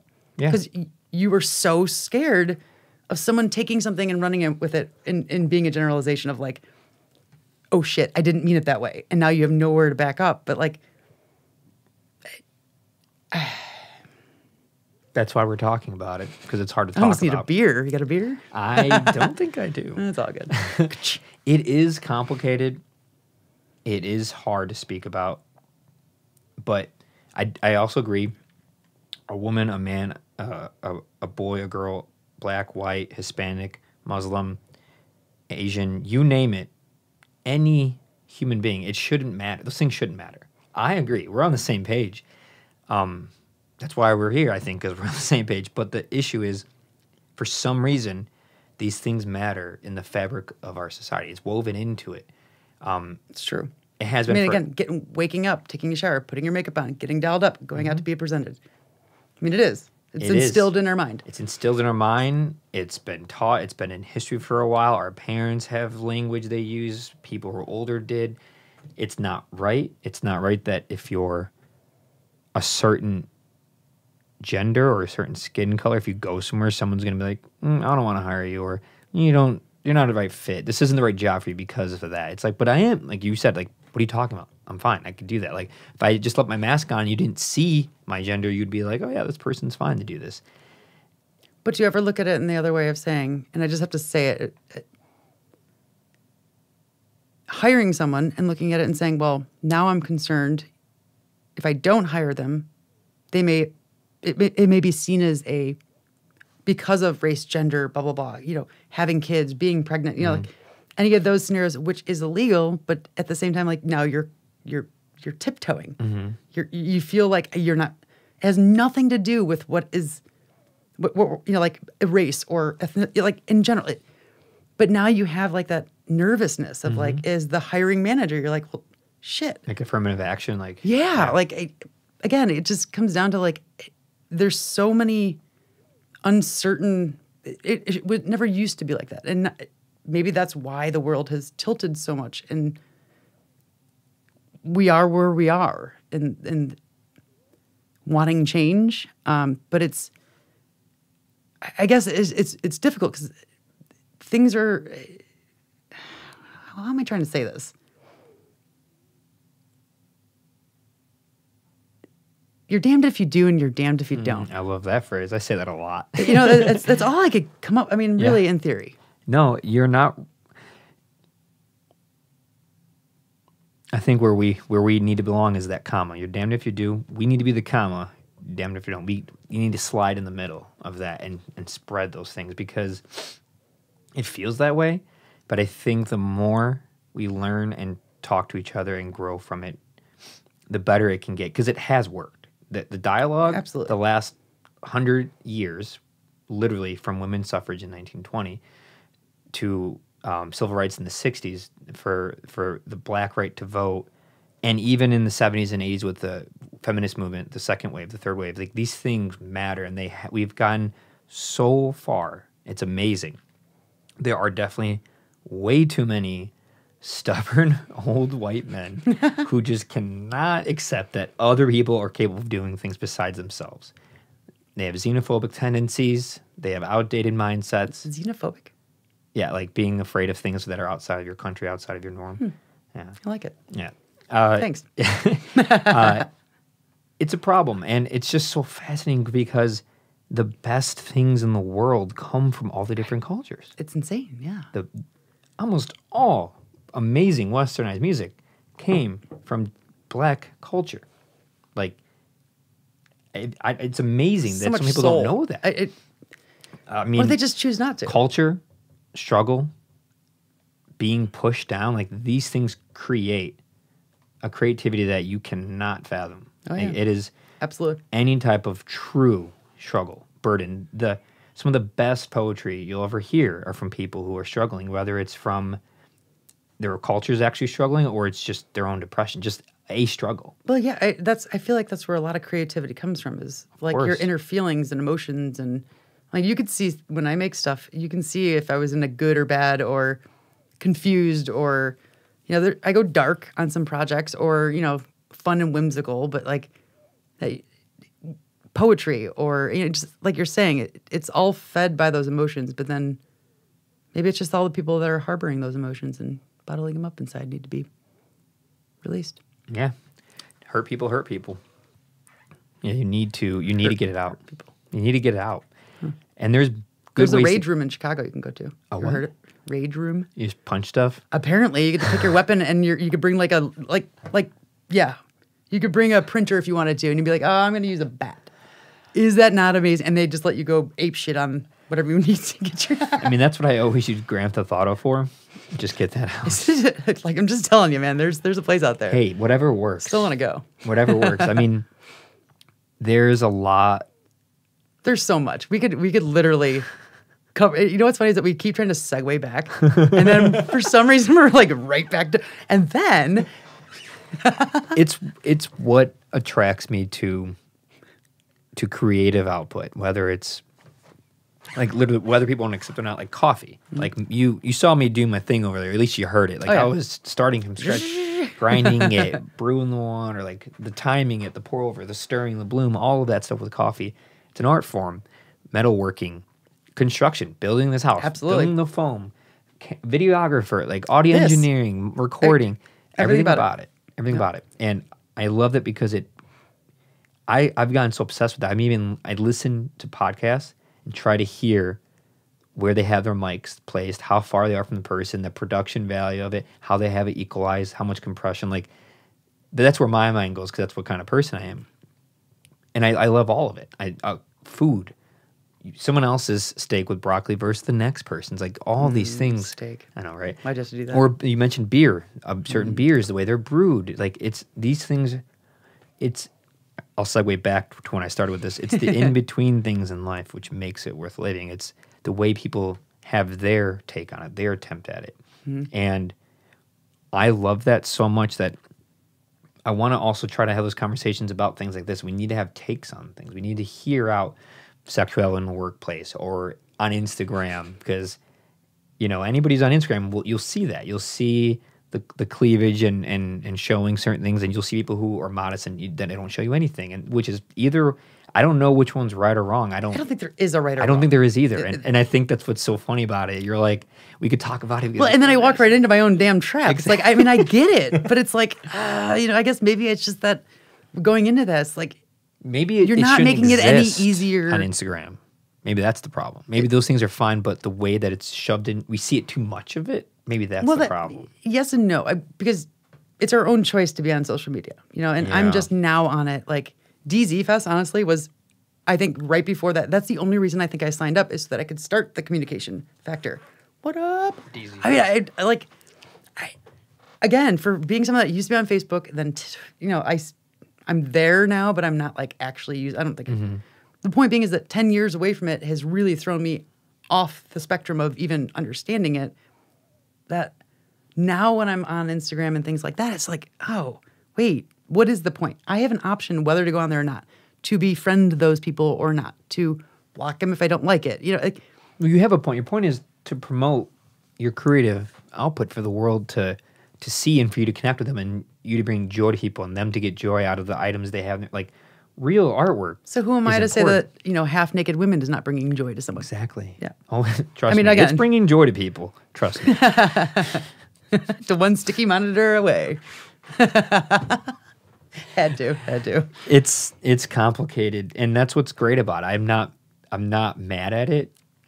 I have my own way of going about it, and I'm sure there's a human being out of the 7.8 billion. You have like a Ben in the wild. The way Ben does it. I don't like the way that he it is what it is. I don't know. I'm not. Who are we to judge? Exactly. I'm not judging.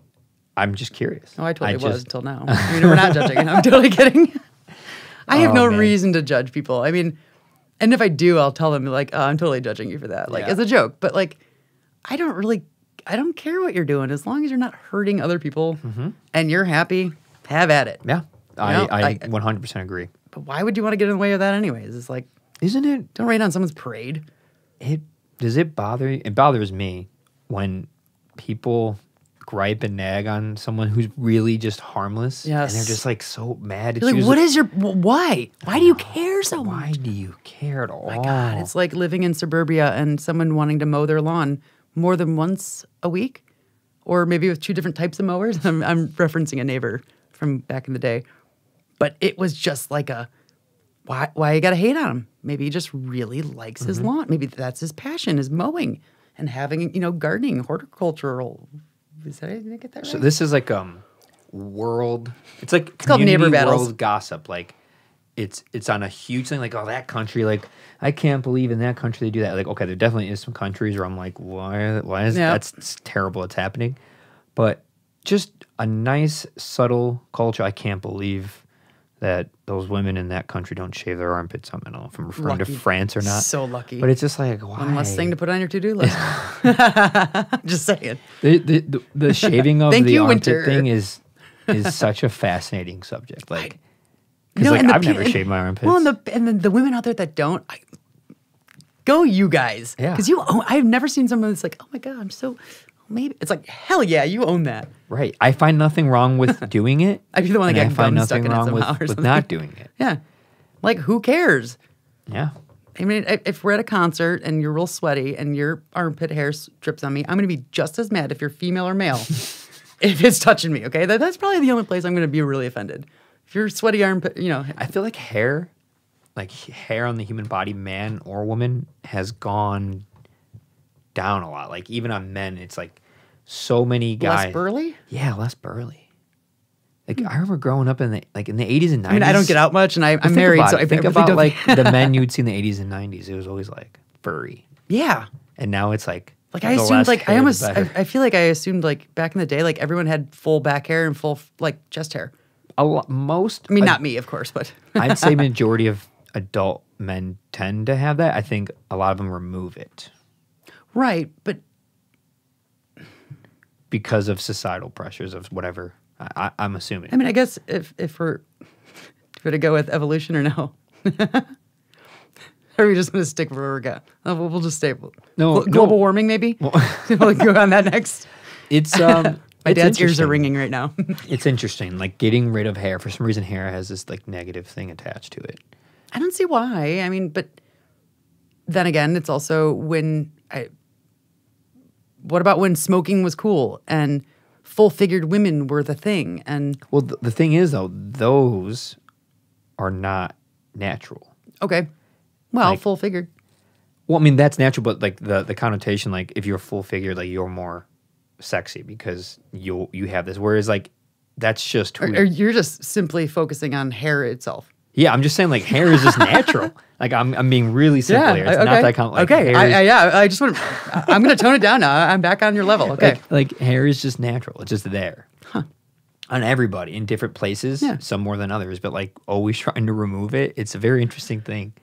It just seems painful and annoying. But I guess I always talk about like my arm hair. Mm-hmm. It's blonde. You can barely see it. And then I have friends who are like, wow, what's up? Can I comb it? Are you supposed to shave your arm hair? I don't know. I've never had the issue. So I guess, but I have known people that did, but it's like once you shave, do you get like the little prickly? Like, does it itch? Do you have ingrown hairs? Like, I mean, how does this work? Do you just nair your freaking body? Just layer it on? Nair. Oh. I know, right? Yeah, I never used it. I think I'd have way too much fun. That's when I'd become. I'd actually use it as shampoo. Why not? It'd be something I would do. Let's put it that way. Whoops. Man. Hair. I love the places you can go and just talk when you base it off of like artwork and then where it goes to. But this is right up my alley. Like I could talk this kind of random stuff like right up my alley. Mm-hmm. Speaking of that marijuana. You like marijuana? No. Don't tell my bosses. I mean, it's Strike legal. I know, but it's not like my bosses would. There's nothing they could do about it. And let's be honest, I'm weird enough that they're pretty certain that like, oh yeah, she's got to smoke. But I don't really, again, you're going to the olden day mentality, I guess, maybe. Drugs are bad. Pot's, it's illegal. It's just how they work. Yeah. So I'm just like, all right, I'll just let me get chew that this beer piece for of you. gum. Let me Yeah, get that beer exactly. because that's just much better. I'll eat this gummy bear, and it'll be not like that. 2 hours later, It's funny. It's funny because if you indulge too much in anything, it's not good for you. If you smoke weed all day every day, it's terrible for you. But my God, if you just smoke weed once in a while, you become paranoid. I'm pretty sure you're going to be just fine. You're probably going to enjoy a lot of things in life, and you're going to laugh, and you're going to cleanse your soul a little bit. You don't even have to. Oh my God, the giggle. You don't have to smoke weed, and it's fine. No. Like, there's nothing wrong with doing it. There's nothing wrong without doing it. But the negative connotation, like, for some reason, alcohol is just fine. Well, for whatever reason, I've only seen it destroy too many people's lives, but it's just fine. Yeah. I would say, like,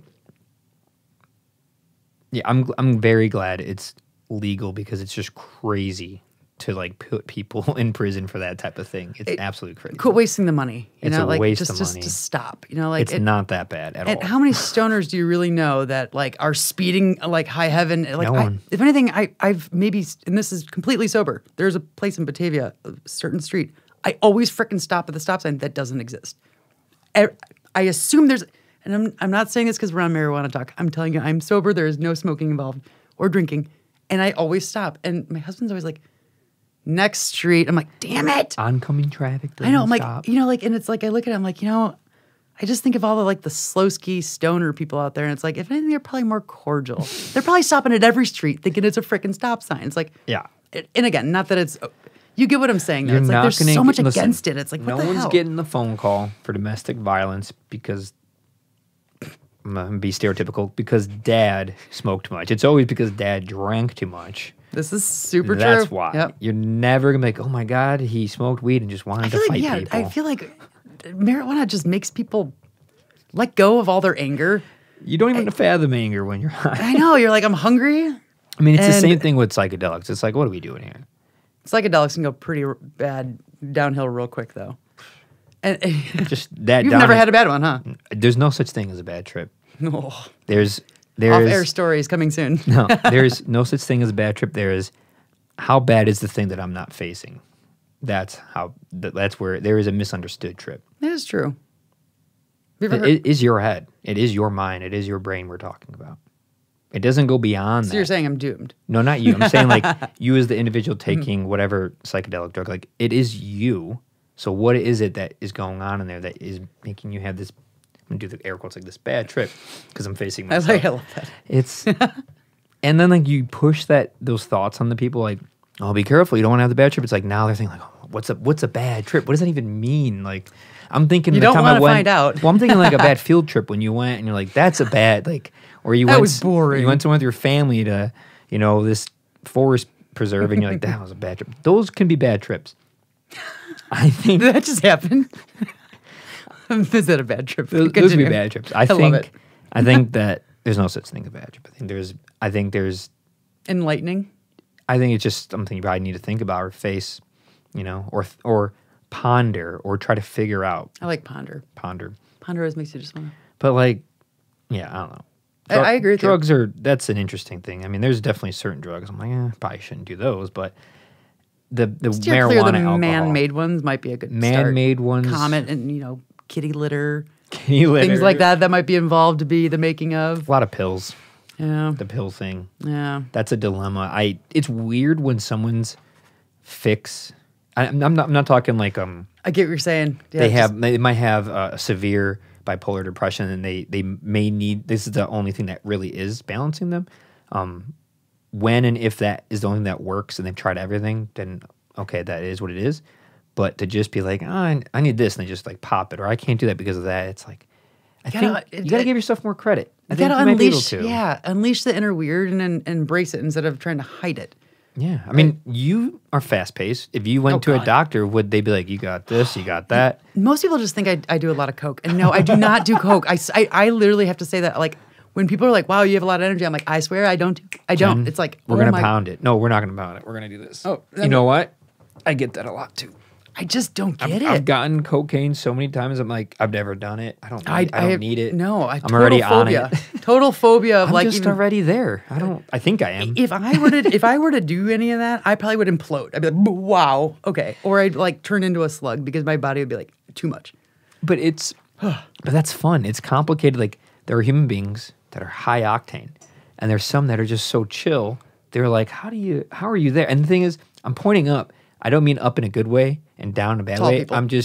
I'm merely saying like to try to give a balance. Like there's people who just fly. They don't need anything. There's people who don't fly like that. They fly in a different way, and they're more mellow and they're relaxed. And like that's fine too. Absolutely. Don't just assume that someone that's doing that is on meth or cocaine. It's just like I'm not going to assume you're on marijuana or depressant or alcohol and you're sitting there doing nothing. It's, good point. yeah, Cheetos make an appearance. That change Cheetos. anything? If you're on any drug, Cheetos will make an appearance. Yes. Especially when you draw, smiles on your book. So that's your notebook, right? This is my notebook. Let's take a look No. at that. I'm just kidding. There's actually just like I've like this. One day I just do. This is me. I like your penmanship. Thank you. I mean, the fact I could read it. Sometimes people have their own personal penmanship. You can't read. That actually exists in here too. Oh, okay. Like there's just.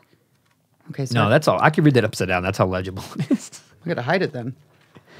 No, like I draw like random projects. Like, and this one was just me trying to plan out like if I could do anything with my shop and if I could have exactly the way I wanted it for my workshop, like how would I want it? Like, different three-phase, blah, blah, blah. Do you find yourself planning those things out like all the time? Always. I have lists upon lists of just like, I'm a Post-it person or like just like, hey, that's what the book's for. It's like writing down ideas or like just random, like I had a fight with myself in the book the other day. Like I couldn't remember what day it was. It's somewhere in here. And it was something stupid where like, it's just me. Oh, here it is. Okay. I put on Tuesday, 11/24, I think. Still looking for that damn DQ punch card. Such high hopes. Must stay positive. I have a free DQ Blizzard and I can't find the damn punch card. I've been looking forever. And then over here I have like 9. What the fuck? What day is it even? And I'm drawing. It's just... That's notebooks, though. That's journaling. That's notebooks. They're always so fascinating and wacky. I love them. You know what? I think that's why I enjoyed this so much. It's like people look at... Let's see what we got. The ideal trailer. The dreamer in me. I have no... I don't remember this, but yeah, so... Do you write down a lot? Do you put stuff in your phone, or you keep it in the brain? I will never remember it, which is why I write it down. Pride aside, safety first. I'm such a douche. Safety is tasty. It is. Wait, let me, yeah. I like to write things down because I feel like an hour later I may change it up even more so. It's like, and then I get so dream world where it's lost its like the original purpose. Like what is the end goal minus all the frills and fireworks and this and that and oh we could do this. It's like I go so extreme on all of the ideas. It's like hang on, let's just bring it back down to the basics. You know what I mean? It's like the start here. You don't need all this stuff. Let's just see if this works. It's like the drink carrier thing.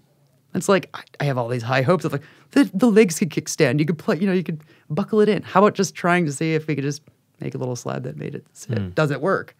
Does it still tip over if there's only 2 because it's top heavy? Yeah. You never know. But yeah.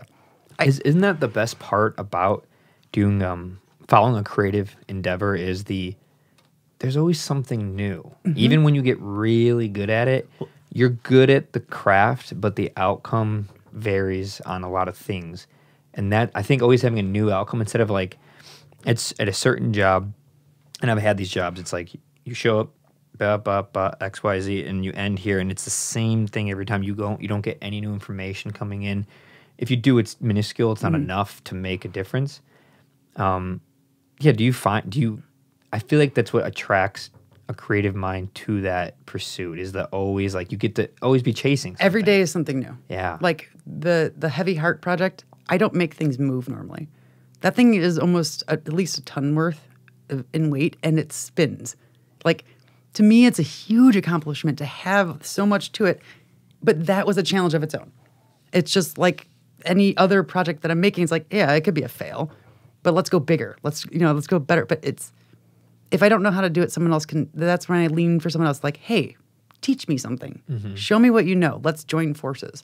And to me, that's where like the strength of being creative and being around other creative people, like the barter of trade idea.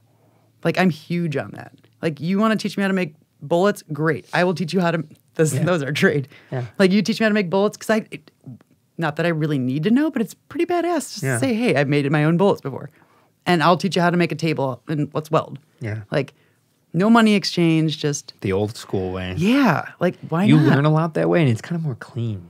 Yeah, You're not keeping value of anything. I hate pricing projects. Yeah. Yeah. Like to me, it's just, I made it for fun. Like it's not about the money. It's not. It's difficult. So it's so difficult, and it's the hardest thing I face with a lot of things, but with like DZ Fest, like so many people are like, how much do the artists pay for their tables? I'm like, nothing. Like, what do you mean? I have the yard. It's not hard for me to give them the space. There's 40,000 square. I could, yeah, but that's not.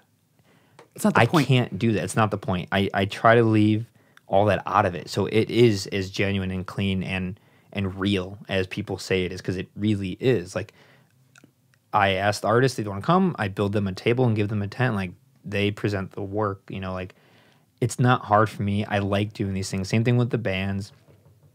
Everyone's doing it because they want to be there, and everyone wants to come together to try to do something better than themselves. That just makes for such a great outcome. Like you're just setting yourself up for success because you have so many people that want to be, they're there because they want to, not because they're forced to or because they paid for it. And it's like, all right, it's like a community of can-doers. Yeah, you got to, if you can take money out of it, because at the end of the day, all we're really trying to do is raise money to like help people who can't do this.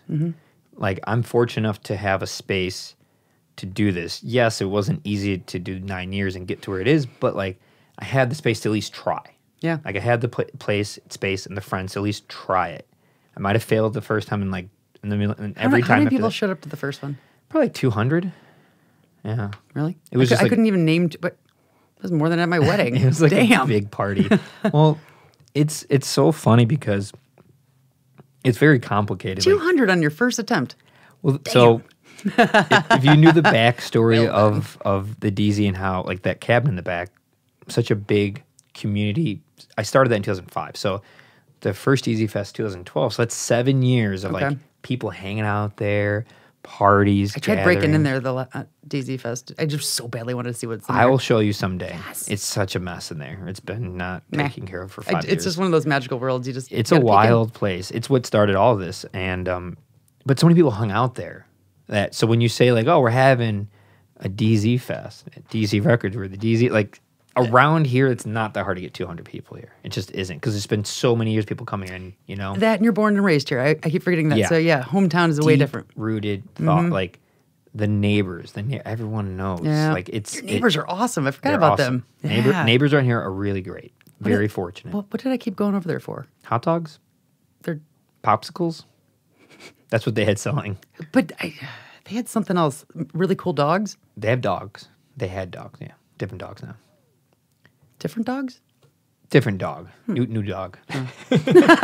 Yeah. Sorry, segue. Sorry. No, it's it's. I mean, it starts off small and like, I don't know, like, yeah, it was never about money. It was always like it was just so much fun to like build the stages and like hang out with your friends. It's a little reunion for all your friends every year. They come to it, and everyone gets to hang out, and you get the weather comes in and everyone faces the rain together. Like you're all suffering together in unison.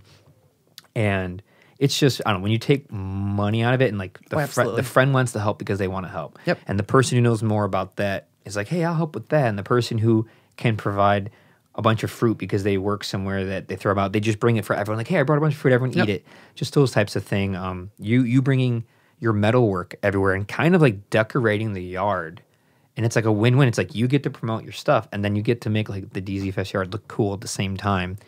Like My pleasure. Yeah, well, all these. It was awesome. Yeah, it was awesome. It was awesome, not because of me or that space, but because of the people that consume it. The 40 bands that come, You know, So the 40 awesome. artists that saw our work, that's what makes it important. Like, what would it be if those all were vacant and I'm just sitting there by myself staring at the stage like, look what I can do. It's like, Oh, yay. I can't do anything, apparently. That's super fun, though. It is fun, and I hope to keep doing it. And it's people like you that make it possible. It's people who want to do it instead of going like, what's this hippy-dippy nonsense, wooden-looking wannabe Wooden everything, wooden-looking wannabe music festival. Like, That's awesome. I don't know. It's challenging because, yeah, like what we were saying earlier, like people are like, well, what's your end result? Like, how are you going to make money? How are you going to do that? It's like, I have other jobs that I make money. This is just it. I can't make money. I don't want to make money from it. It's not the point. Not the point. Yeah. If that was the point, I would not be doing it for a decade. You Not know? many people will say that they'll do something and put that much effort into it for zero pay or zero anything. It's like, well, how about just the satisfaction of like, I just love doing it. making people happy and like, And you get better you at it. changed my too, world. you know? I mean, in Did it theory. really? I mean, confidence is one. Like, I've never done a show. I didn't know what to expect. I mean, the people are super nice in general. I met some really cool booth people next to me. I mean, it's like, Yeah. it's just kind of fun, but I don't get the exposure. I don't try. And it's not, it was just kind of like an eye opener of like, wow, I don't even know how many people of just awesomeness. Like, you're surrounded by awesomeness. And as an artist that's pretty much selling themselves there, like saying, hey, come see what I have. It's just, it's cool. Like, and I don't get opportunities like that. I mean, yeah, I could sign up for craft shows and this and that, but lugging my stuff is not fun. No. And lugging it for that day was not fun either in 100 degrees. You killed it though. I mean, heavy duty. Yeah, it was, for those listening, last year for DC Fest was hot. And it rained both days. And it was 96 one day and 94 the other day in July with rain. Yeah, the rain didn't even make it better. It was just like, stop the stickiness. I don't like rain with electronics, not at Nope. all. No. Well, we got through it though. I did. I think I lost like 10 pounds of water weight. You know? I was so damn hot. The DZ diet's a real thing. DZ diet. Every year I'm like, I lost 15 pounds. That's awesome. That's actually a good way to put it. I want to. What time is it? Oh shoot! All no right. way. 4 hours just happened. Oh, shit. Wow, I would have guessed Isn't like that 2. Amazing? Holy shit. That happens. And I didn't use the restroom once, but from when we I started, did, but I just didn't leave the room. Just looked on there. What? my floor. I got a diaper on. Kidding. I want to Wow. promote you one more time, and then promote. Sorry, I'm going on a walk. Oh, great. Fun text messages. I'm going to promote that artist. Brendan McLinden is this artist who made this wonderful painting, who's been here for 4 hours while we ranted about everything and anything in between. He's from the Beverly Morgan Park area, and his Instagram is b_mac_arts, the letter N, stuff, _LLC. Thank you, Brendan, for dropping this off and letting me display it for this podcast. It means a lot, and I hope people enjoy it and look into it. Thank you again, Brendan. And for Jen, Steel Envy, Jen Kresl, Jennifer@gmail.com, Instagram @SteelEnvy, and www.steelenvy.com. Thank you. Custom Metal Creations. And don't forget Socially Awkward in Suburbia. Oh, aren't we all though? Oh, and you're located in Warrenville. correct. Correct. Anything else you want to throw in there, say or talk about? Well, if I did, we'd probably be here for another 3 hours.